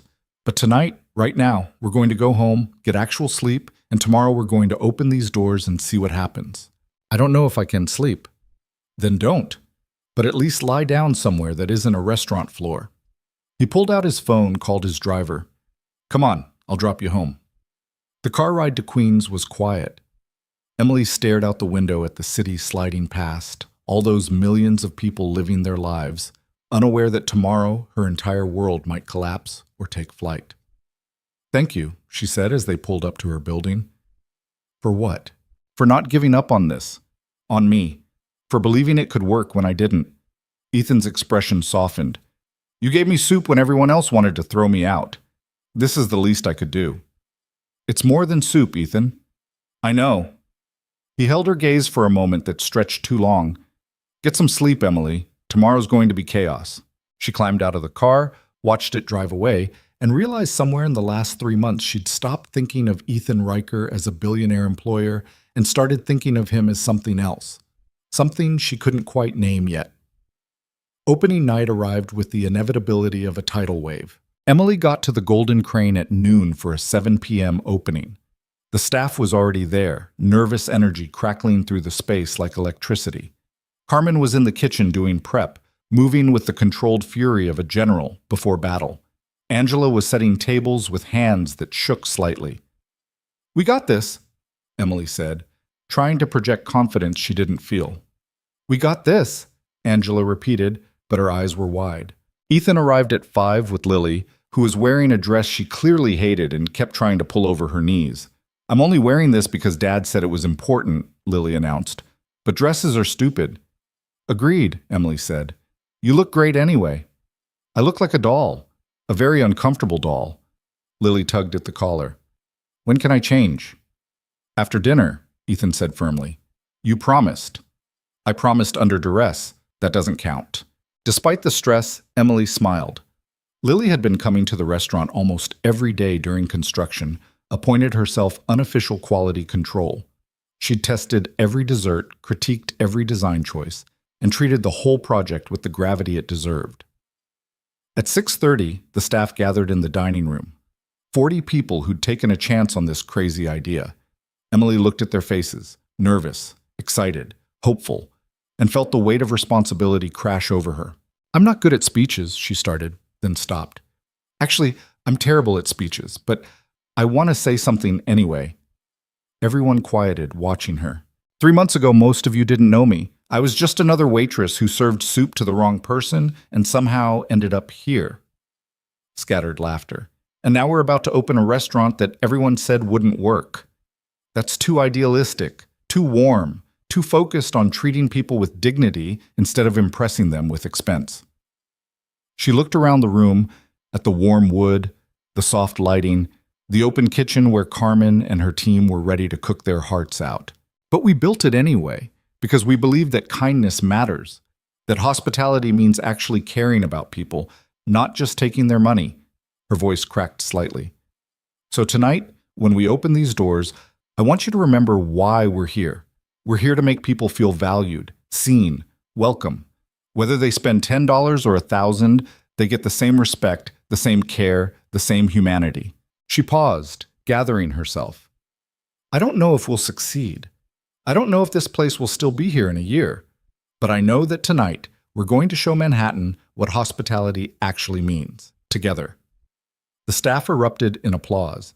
Carmen was crying, which made Angela cry, which made half the front-of-house staff tear up. Ethan was watching Emily with an expression she couldn't quite read. Pride, maybe, or something deeper. At 7 p.m. exactly, they unlocked the doors. The first wave of customers was mostly friends, family, people who'd been invited to soft openings. But within an hour, walk-ins started appearing. People who'd read about the restaurant online, heard rumors, wanted to see what the billionaire and the waitress had built. The dining room filled up fast. Emily moved through the space, checking tables, greeting customers, her heart pounding so hard she thought it might explode. Every empty plate that came back to the kitchen felt like a victory. Every smile from a customer felt like vindication. Carmen's food was stunning. Braised short ribs that fell apart at the touch of a fork. Roasted chicken that tasted like Sunday dinners at someone's grandmother's house. Vegetable sides that were so good even Lily, who hated most vegetables, cleaned her plate. The reviews started appearing on social media within an hour. Most were glowing. A few complained about the lack of white tablecloths or the casual atmosphere. But the overwhelming response was positive. Finally, a nice restaurant that doesn't make you feel like you're not good enough. Best meal I've had in New York, and the staff actually seemed happy to be there. This is what fine dining should be. Excellent food without the pretentious bullshit. Emily was reading reviews on her phone in the kitchen when Carmen grabbed her arm. We have a problem. Emily's stomach dropped. What kind of problem? Richard Sterling just walked in. The name hit Emily like cold water. Richard Sterling, the real estate developer who'd tried to throw Ethan out of the Obsidian. The man whose business empire had apparently collapsed in the months since that night, thanks to the structural issues Ethan had exposed. Where is he? Front entrance, asking for a table. Emily found Ethan in the wine room, reviewing bottle selections. Sterling's here. His expression went cold. I'll handle it. No. Emily grabbed his arm before he could move. Let me. Emily, this is my restaurant too. Let me handle it. Ethan searched her face, then nodded. Your call. Emily walked to the front entrance with Angela beside her. Sterling stood near the host stand, looking thinner than she remembered, his expensive suit hanging a little too loose. He'd aged since that November night, harder, defeated. Mr. Sterling, Emily said evenly, welcome to the Golden Crane. He looked at her and something complicated crossed his face. Shame, maybe. Ms. Carter, I wasn't sure you'd seat me. Why wouldn't I? Because I was an asshole to you and to Riker, and because my life imploded after that night, and part of me blames both of you for it. He said it matter-of-factly, like he was past the point of pretending. But I've been hearing about this place, about what you built, and I wanted to see it. Emily could have turned him away, would have been justified. Angela was watching her, clearly ready to play bouncer if needed. But Emily thought about that night at the Obsidian, about choosing kindness over safety, about how that choice had changed her entire life. Table for one? She asked. Sterling blinked. You're actually going to serve me? You're hungry, aren't you? Yes, but then you deserve a meal, same as everyone else. She gestured for Angela to grab a menu. We have a booth in the back if you'd prefer privacy. Sterling looked like he might cry. Thank you. Angela seated him in the quietest corner of the restaurant. Emily watched from across the room as their server, Marcus, who'd worked at the Obsidian and remembered Sterling's cruelty, approached the table with professional courtesy instead of judgment. Ethan appeared at Emily's elbow. You seated him. Yes. Why? Because this restaurant is supposed to be about dignity and kindness, even for people who don't deserve it. She looked at him. Especially for people who don't deserve it. Ethan was quiet for a moment, then, You're a better person than I am. I doubt that, but I'm trying to be the person this place needs me to be.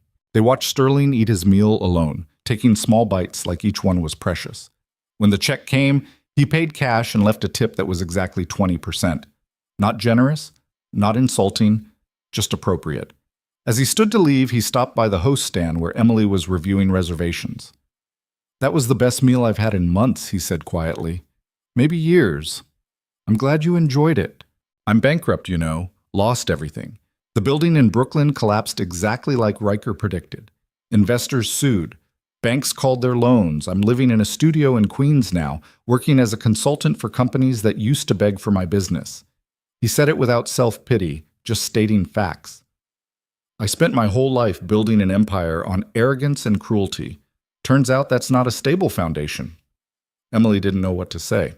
You could have turned me away tonight, Sterling continued. Would have been justified, but you didn't. You treated me with more kindness than I ever showed anyone working for me. He paused at the door. Thank you for that. And for the meal. It meant more than you know. Then he was gone, disappearing into the March night. Angela appeared beside Emily. That was weird. Yeah. You okay? I don't know. Emily watched the door where Sterling had left. Is it naive to think people can change? That showing them kindness might actually matter? Probably, but naive doesn't mean wrong. Angela squeezed her shoulder. Table 7 needs their check. Back to work. The rest of opening night blurred together. A steady stream of customers, plates going out, coming back empty, the kitchen moving like a well-oiled machine. By 11 p.m., Emily's feet were screaming and her face hurt from smiling, but the dining room was still half full. Ethan found her near midnight, after the last customers had left and the staff was breaking down for the night. We did it, he said simply. We survived opening night. That's not the same as success. Close enough for now. He looked around the restaurant, their restaurant. Thank you, Emily, for everything. For taking this risk with me. For making this place what it is. I should be thanking you. You gave me a life I never thought I could have. No, you earned this, every part of it. He hesitated like he wanted to say something else, then stopped himself. Get some rest. We have brunch service tomorrow. Emily went home that night exhausted and exhilarated. Her apartment felt smaller than ever, like she'd outgrown it without realizing. She lay in bed reading reviews on her phone until her eyes blurred. The Golden Crane was a hit. Not perfect. Never perfect. But real. Successful. Meaningful. The next morning, Emily woke to 17 missed calls from Helen and a text from Ethan that just said, "Turn on the news." She fumbled for the TV remote, clicked to the local news station. A food critic was talking. Not just any critic. Margot Chen, the woman whose reviews could make or break restaurants in Manhattan. Unlike anything I've experienced in years. The Golden Crane isn't trying to impress you with molecular gastronomy or intimidate you with wine lists that require a sommelier degree. It's simply trying to make you feel welcome while serving exceptional food. In a city that often mistakes coldness for sophistication, this restaurant dares to be warm. And in doing so, it reminds us what hospitality is actually supposed to mean. Emily sat frozen on her bed, watching Margot Chen give the Golden Crane 4 stars. 4 stars from the toughest critic in New York. Her phone rang. Ethan. Did you see? I saw. Emily, we did it. We actually did it. For the first time since this whole thing started, Emily let herself believe it. They'd built something that mattered, something that worked, something that proved kindness wasn't weakness and dignity wasn't just for people who could afford it. Yeah, she said, tears streaming down her face. We did. The months that followed were a blur of success that Emily still couldn't quite process. The Golden Crane became the hardest reservation to get in Manhattan. Celebrities started showing up. magazine profiles, award nominations, lines of people willing to wait 2 hours for a table. But the thing Emily was most proud of wasn't the accolades. It was the regular customers, the families who came every Sunday for brunch, the elderly couple who celebrated their anniversary there every month, the college kids who saved up to treat themselves to dinner, the homeless man who wandered in one rainy night and got served the same quality meal as the millionaire at the next table. That was what they'd built. A place where everyone mattered. Emily's mother got strong enough to leave the hospital, moved into a better facility with round-the-clock care that Emily could finally afford. Margaret visited the restaurant once a week, holding court in her favorite booth like a queen, telling anyone who'd listen about how her daughter had built something beautiful. Lily became a permanent fixture, doing homework in the office, helping taste test new desserts, treating the staff like extended family. She'd appointed herself Chief Dinosaur Officer, a position she took very seriously despite nobody being entirely sure what it entailed. And Ethan was different now, softer somehow. He smiled more, laughed more, spent less time in his midtown office, and more time at the restaurant. Emily caught him in unguarded moments, watching the dining room with an expression that looked like contentment. One night in June, after service ended and the staff had gone home, Emily and Ethan sat in the empty restaurant sharing a bottle of wine. "I've been thinking," Ethan said. "Dangerous." He smiled. "I want to expand. Open more restaurants like this in other cities. Same concept, same values, different locations." "That's ambitious. That's necessary. If this works here, it can work anywhere." He looked at her. "But I can't do it without you. You're the heart of this place, Emily. The vision only works if you're part of it." "I don't know if I'm ready for that." "You weren't ready for this either, but you did it anyway." He was right. 6 months ago, she'd been a waitress barely surviving. Now she was a successful restaurateur being asked to help build an empire based on kindness. "I'll think about it," she said. "That's all I ask." They sat in comfortable silence, the kind that only came from going through hell together and coming out the other side. "Ethan?" "Yeah?" "Thank you. For seeing me when nobody else did. For giving me a chance when you had no reason to." He reached across the table, took her hand. The gesture was simple, but it meant everything. "You saved me first, Emily. That night at the Obsidian. I was drowning in loneliness and grief, pretending to be someone I wasn't, testing people because I'd forgotten how to trust them." His grip tightened. "You treated me like a human being when everyone else saw trash. That changed everything." Emily felt tears burning behind her eyes. "We saved each other then." "Yeah, I think we did." Outside the windows, Manhattan glittered in the summer night. Millions of people living their lives, chasing their dreams, trying to find meaning in a city that could be brutal and beautiful in the same breath. And in the warm light of the Golden Crane, two people who'd been broken in different ways sat together, holding on to hope that maybe kindness could actually change the world. Or at least their small corner of it. That conversation stayed with Emily for weeks, settling into her bones like winter cold that wouldn't leave. The idea of expansion, of taking what they'd built and replicating it across the country, felt simultaneously thrilling and terrifying. But there was something else bothering her, something she couldn't quite name. The restaurant was successful beyond anything they'd imagined. Her mother was healthy, the staff was happy. Everything should have felt perfect. But Emily found herself lying awake at 3 a.m., staring at her ceiling, feeling like something was missing. It took Lily to point out what that something was. "Why don't you live with us?" the 7-year-old asked one Saturday afternoon in July. She was sitting in the restaurant office doing a jigsaw puzzle while Emily reviewed inventory reports. Emily looked up, startled. "What?" "You're here all the time anyway, and our apartment has extra rooms. Dad says you live in Queens and it takes you forever to get home." Lily placed a puzzle piece with the concentration of a surgeon. "Plus, I like having you around. You explain things better than Dad does." "That's very sweet, Lily, but I can't just move into your home." "Why not?" "Because that's not how things work." "Why not?" Lily repeated, looking up with those sharp eyes that saw through every adult excuse. "Because your dad and I are business partners. We work together. That's different from living together." "But you like each other, right?" Emily felt heat creeping up her neck. "Of course we like each other. And Dad's happy when you're around. He smiles more. He doesn't work as late." Lily went back to her puzzle. Mom used to make him smile like that before she died.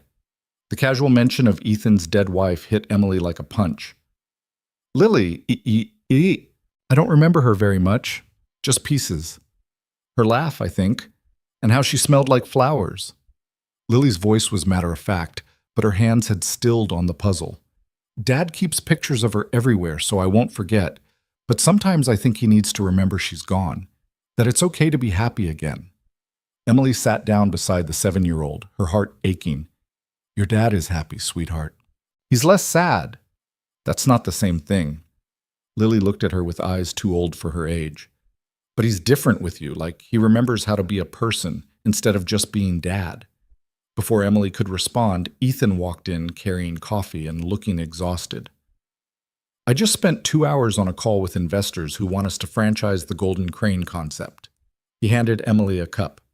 They're offering an obscene amount of money. What did you say?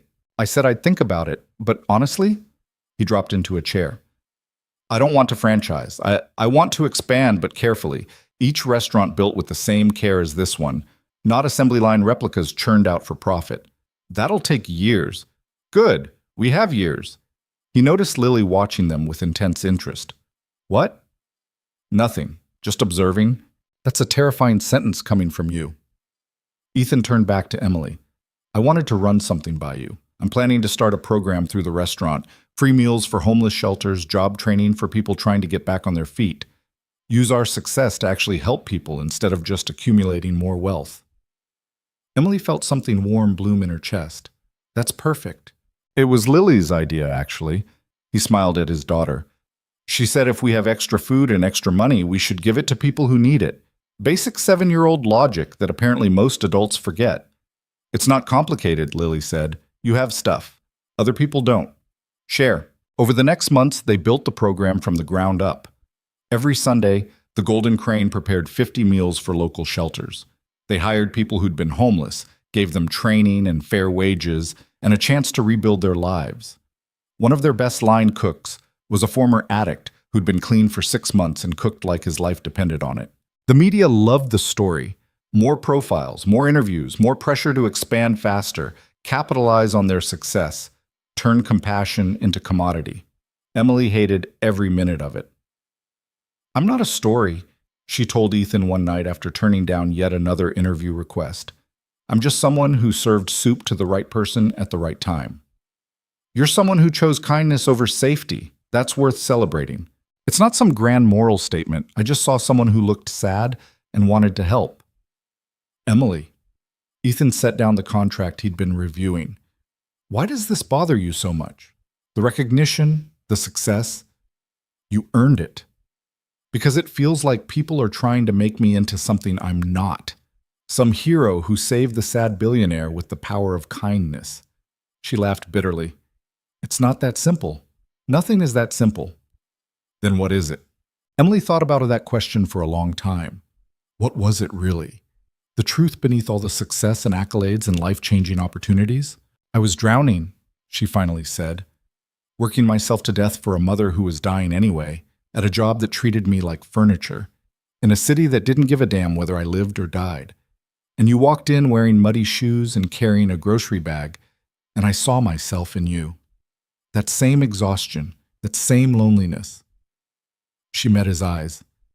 I didn't help you because I'm some saint. I helped you because I knew what it felt like to be invisible, and I couldn't watch someone else disappear the way I was disappearing. Ethan was very quiet. When he spoke, his voice was rough. You weren't invisible to me. I know. That's why this worked. We saw each other when everyone else was looking through us. The silence stretched between them, heavy with things neither of them was ready to say. I should go, Emily said, standing up. It's late. Emily, wait.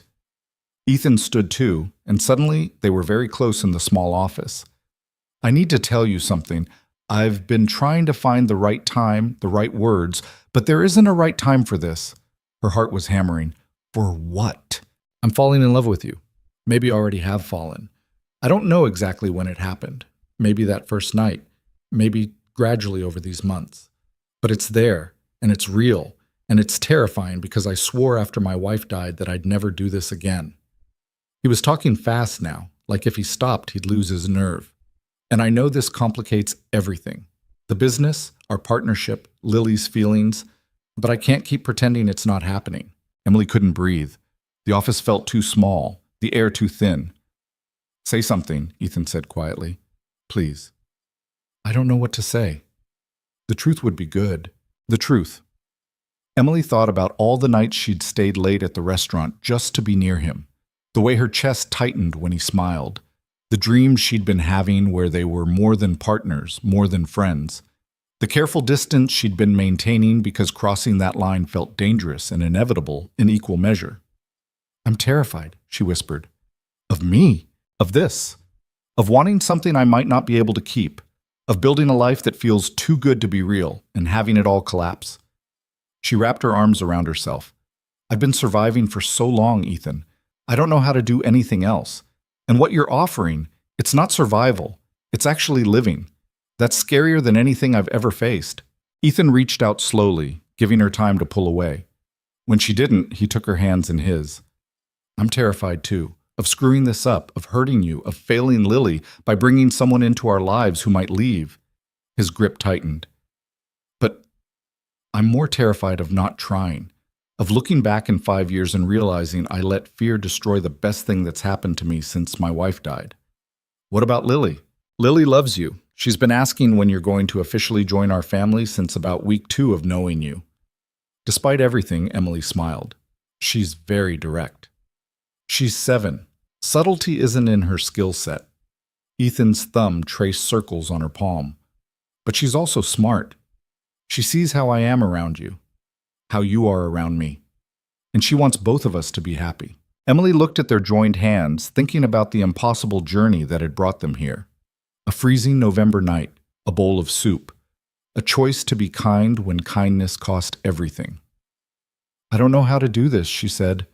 The relationship thing. I've been alone for so long. Me too. We'll figure it out together, make mistakes together, probably drive each other crazy. That sounds messy.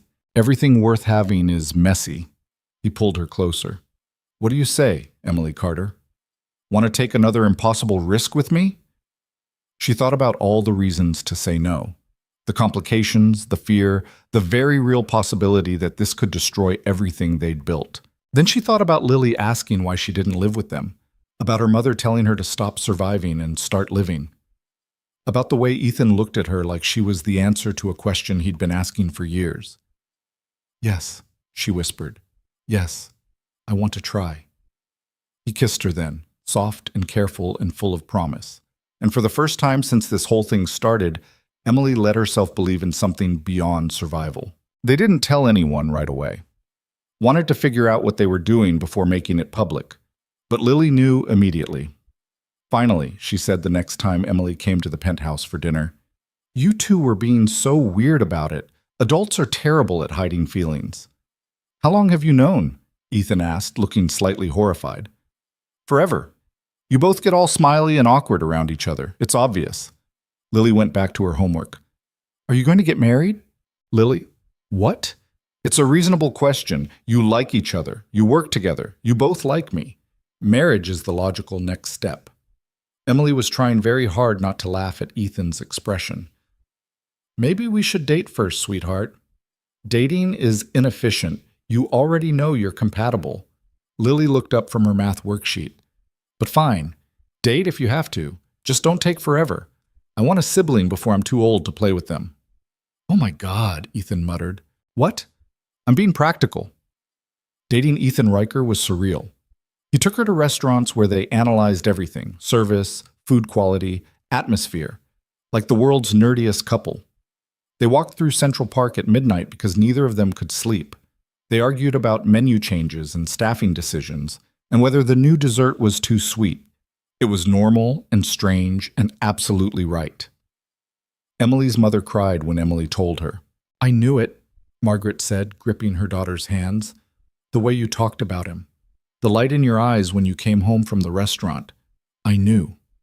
Are you happy about this? Baby, I'm thrilled. That man looks at you like you hung the moon, and more importantly, you look at yourself differently now, like you finally believe you deserve good things. I'm still figuring that out. You'll get there. Her mother squeezed her hands. And I'll be here to watch it happen. Thanks to you, I have time now. Time I didn't think I'd get. The program at the Golden Crane expanded. They hired 12 people who'd been homeless, gave them not just jobs, but mentorship, support, a pathway back to stability. One of them, Marcus, the same Marcus who'd worked at the Obsidian, became their community outreach coordinator, using his own experience with poverty to help others. This is what matters, Ethan said one Sunday, watching their team prepare meals for the shelter. Not the awards or the profiles or the money. This, actually helping people. Emily leaned against him, feeling his arm wrap around her waist. Your wife would be proud of what you've built. He was quiet for a moment. I think she would be. And I think she'd like you. Yeah? You're kind in the same way she was, not performative kindness, real kindness, the kind that costs something. He kissed the top of her head. She always said the measure of a person was how they treated people who couldn't do anything for them. You proved that the night we met. 6 months into their relationship, Richard Sterling walked into the Golden Crane again. He looked better than he had at the opening. Still thin, still worn, but there was something different in his eyes. Something like hope. Emily seated him personally, same booth as before. I got a job, he said before she could ask.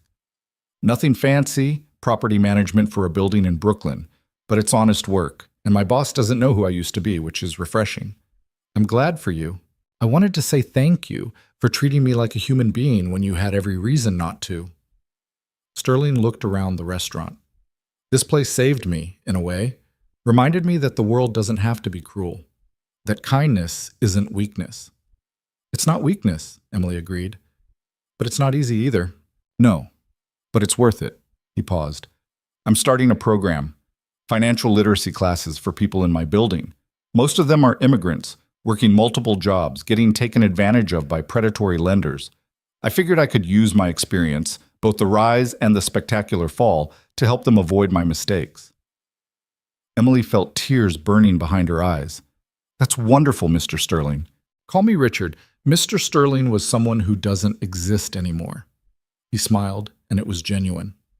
Thank you, Emily, for the meal and the second chance. After he left, Ethan found Emily in the kitchen, crying into a dish towel. What happened? Richard Sterling is starting a financial literacy program for immigrants. The same Richard Sterling who tried to have me thrown out of the Obsidian? People can change. When you show them there's another way to live. Emily wiped her eyes. We did that, Ethan. This restaurant, this crazy experiment in kindness, it's actually changing people. He pulled her close. You did that. I just provided the resources. You provided the heart. We did it together. That's how this works. In September, they opened a second location in Boston. Same concept, same values, trained staff who understood that hospitality meant dignity. Emily spent weeks there getting it running, and the distance from Ethan and Lily was harder than she'd expected. I miss you, Ethan said on their nightly video calls. I miss you too. 2 more weeks and the Boston team should be stable enough for me to come home. Lily made me promise to ask when you're moving in with us. Apparently your apartment is inefficient and you should just live here. Emily laughed. She's very practical. She's very attached to you. We both are. He paused. I'm serious about the moving in thing. I know it's fast, but we spend most nights together anyway. And Lily's right. Your commute from Queens is ridiculous. I'll think about it. That's all I ask. But Emily was already thinking about it, had been thinking about it for months. The penthouse felt more like home than her studio ever had. Lily's homework spread across the kitchen island, Ethan's terrible attempts at cooking dinner, the 3 of them watching documentaries about space and arguing about whether Mars colonization was realistic. That was home. Not a building, not a place, but people who saw her and loved her anyway. When she got back to New York, Emily gave her landlord notice, packed up her tiny apartment with Angela's help, moved her few possessions into Ethan's penthouse that was now their penthouse. Lily threw an impromptu celebration that involved pizza, sparkling cider, and a PowerPoint presentation about why this was the most logical decision Emily had ever made. And in conclusion, Lily said, clicking to her final slide, family isn't about blood. It's about people who choose each other. Emily chose us. We chose Emily. Therefore, We are a family. The end. She took a bow. Ethan and Emily applauded. When did you make this presentation? Ethan asked. Last month. I've been waiting for Emily to make the obvious choice. Lily closed her laptop. Can we get a dog now? Absolutely not. Worth a shot. That night, after Lily was asleep, Emily and Ethan sat on the balcony overlooking Manhattan. The city sparkled beneath them, millions of lives unfolding in the darkness. Are you happy? Ethan asked quietly. Emily thought about that question. Was she happy?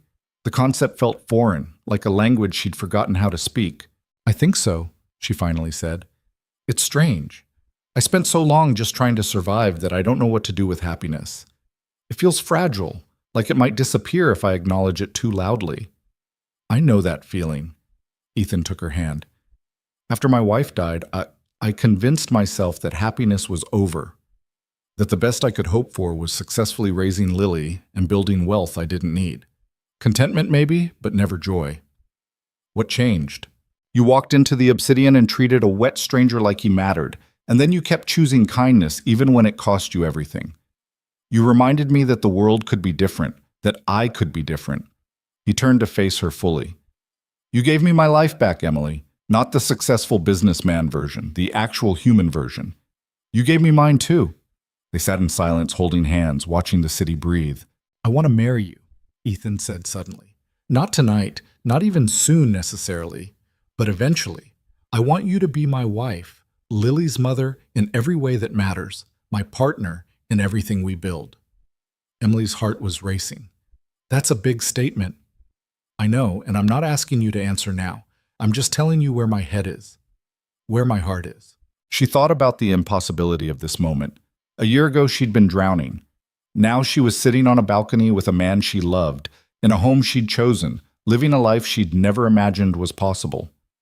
Ask me again in 6 months, she said quietly, when we're sure this isn't just the excitement of something new. Deal. The holidays came fast. The Golden Crane did a Christmas Eve service where anyone could come for free. Homeless or wealthy, everyone got the same excellent meal, the same dignity, the same welcome.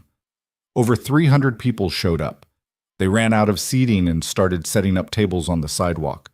Emily's mother came in her wheelchair, holding court like royalty, telling everyone about her daughter who'd built a miracle from soup and kindness. Lily appointed herself head greeter, taking her job with the seriousness of a diplomat welcoming foreign dignitaries. And Ethan stood in the kitchen with Carmen and her team, plating food with his sleeves rolled up and his expensive suit jacket abandoned, looking more alive than Emily had ever seen him. This is what I wanted, he said when Emily found him. Not wealth or power or success. This. Making a difference that actually matters. You're doing it. We're doing it. We are. He kissed her, ignoring the whoops from the kitchen staff. Thank you for believing in this crazy idea. Thank you for seeing me when I was invisible. On New Year's Eve, they closed the Golden Crane for a private party. Just staff and family, celebrating everything they'd built together. Angela got drunk and gave a tearful toast about how the Obsidian had been hell, but the Golden Crane was family. Carmen presented Ethan and Emily with a custom menu she'd designed, a permanent edition featuring the French onion soup that had started everything. At midnight, Ethan pulled Emily onto the empty restaurant floor, and they danced to music playing from someone's phone while their found family cheered. I love you, he whispered against her hair. I love you too.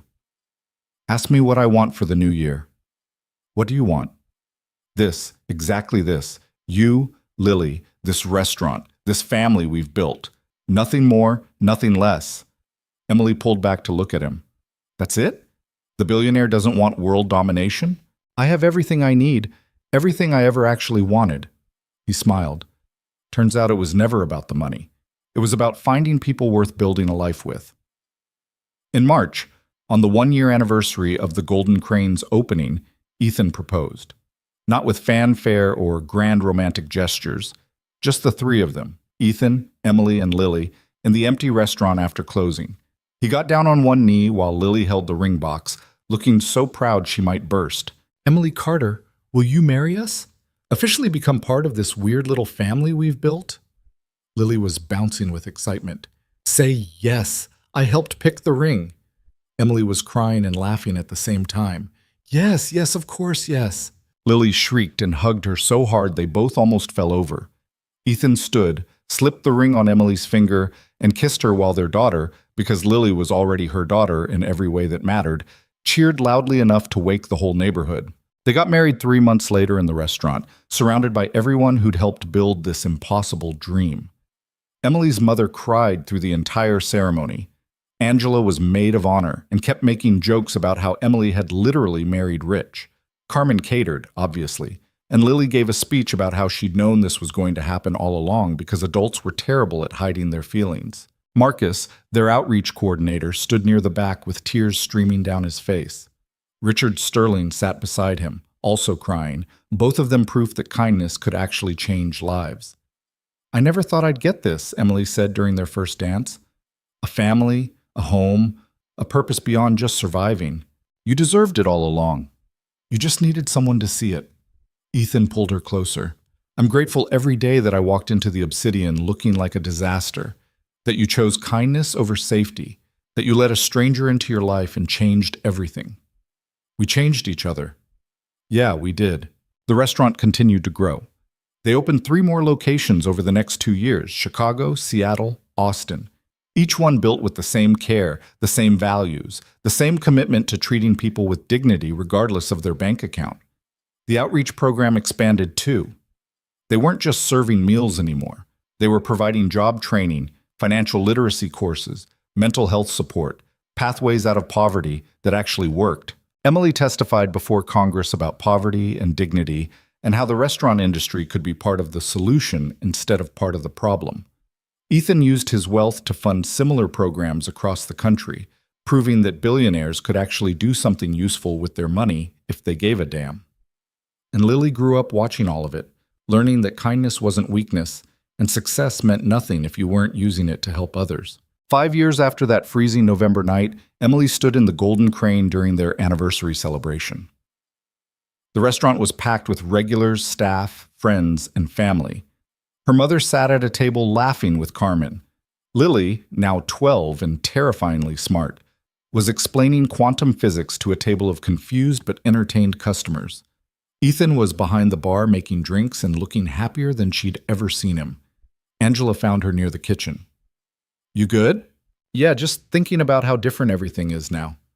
"You mean how you went from invisible waitress to successful restaurateur, married to a billionaire?" "When you say it like that, it sounds insane." "It is insane, but also kind of perfect." Angela squeezed her shoulder. "You earned this, Em. All of it."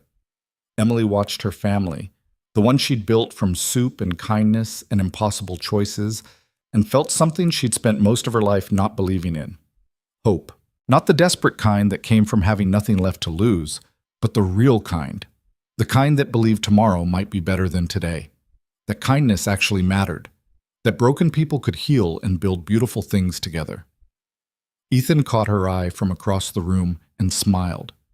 That same smile she'd first seen in a corner booth when he'd been soaking wet and she'd been terrified of losing her job. The smile that said, "I see you. You matter. Thank you for existing." She smiled back, and it felt like coming home. Because that's what they'd built here, in this warm space filled with people who'd chosen each other. Not a restaurant, not a business, not even a success story. A home. For everyone who walked through those doors.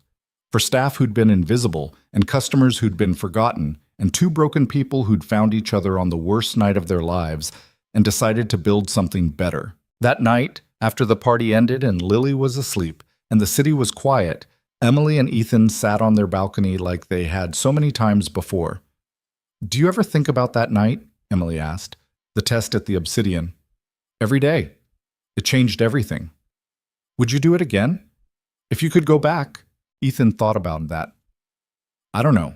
It was manipulative, cruel in its own way, testing people's humanity like it was an experiment." He paused. "But it led me to you, so I can't regret it completely. I'm glad you came in, glad I served you soup, glad I was stupid enough to risk everything for a stranger." "You weren't stupid. You were kind. There's a difference." Emily leaned against him, watching Manhattan sparkle beneath them. "Do you think we actually changed anything in the big picture?" "I think we changed everything we could reach. gave people jobs and dignity and second chances, proved that business doesn't have to be cruel to be successful. He kissed her temple. We can't save the whole world, but we saved our corner of it. That's enough. It was enough, more than enough. The golden crane would keep growing, keep helping, keep proving that kindness had value in a world that often forgot. Emily and Ethan would keep building together, keep learning, keep trying to be better than they were yesterday. Lily would grow up knowing that wealth came with responsibility and success meant nothing without compassion, and family was whoever you chose to love. And somewhere in Queens, in a studio apartment that Emily had long since left behind, another exhausted person was working double shifts and drowning in medical bills and wondering if survival was all life had to offer. Emily hoped they'd find their own moment of kindness, their own impossible chance, their own reminder that the world could be different if enough people were brave enough to choose compassion over comfort. Because that's what she'd learned in 5 years of building dreams from soup and kindness and one freezing November night. That invisible people weren't invisible at all. They were just waiting for someone to actually look.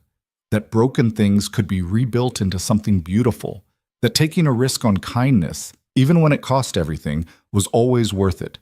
And that sometimes the best things in life started with the simplest choice, treating another human being like they mattered. Even when nobody else was watching, especially when nobody else was watching.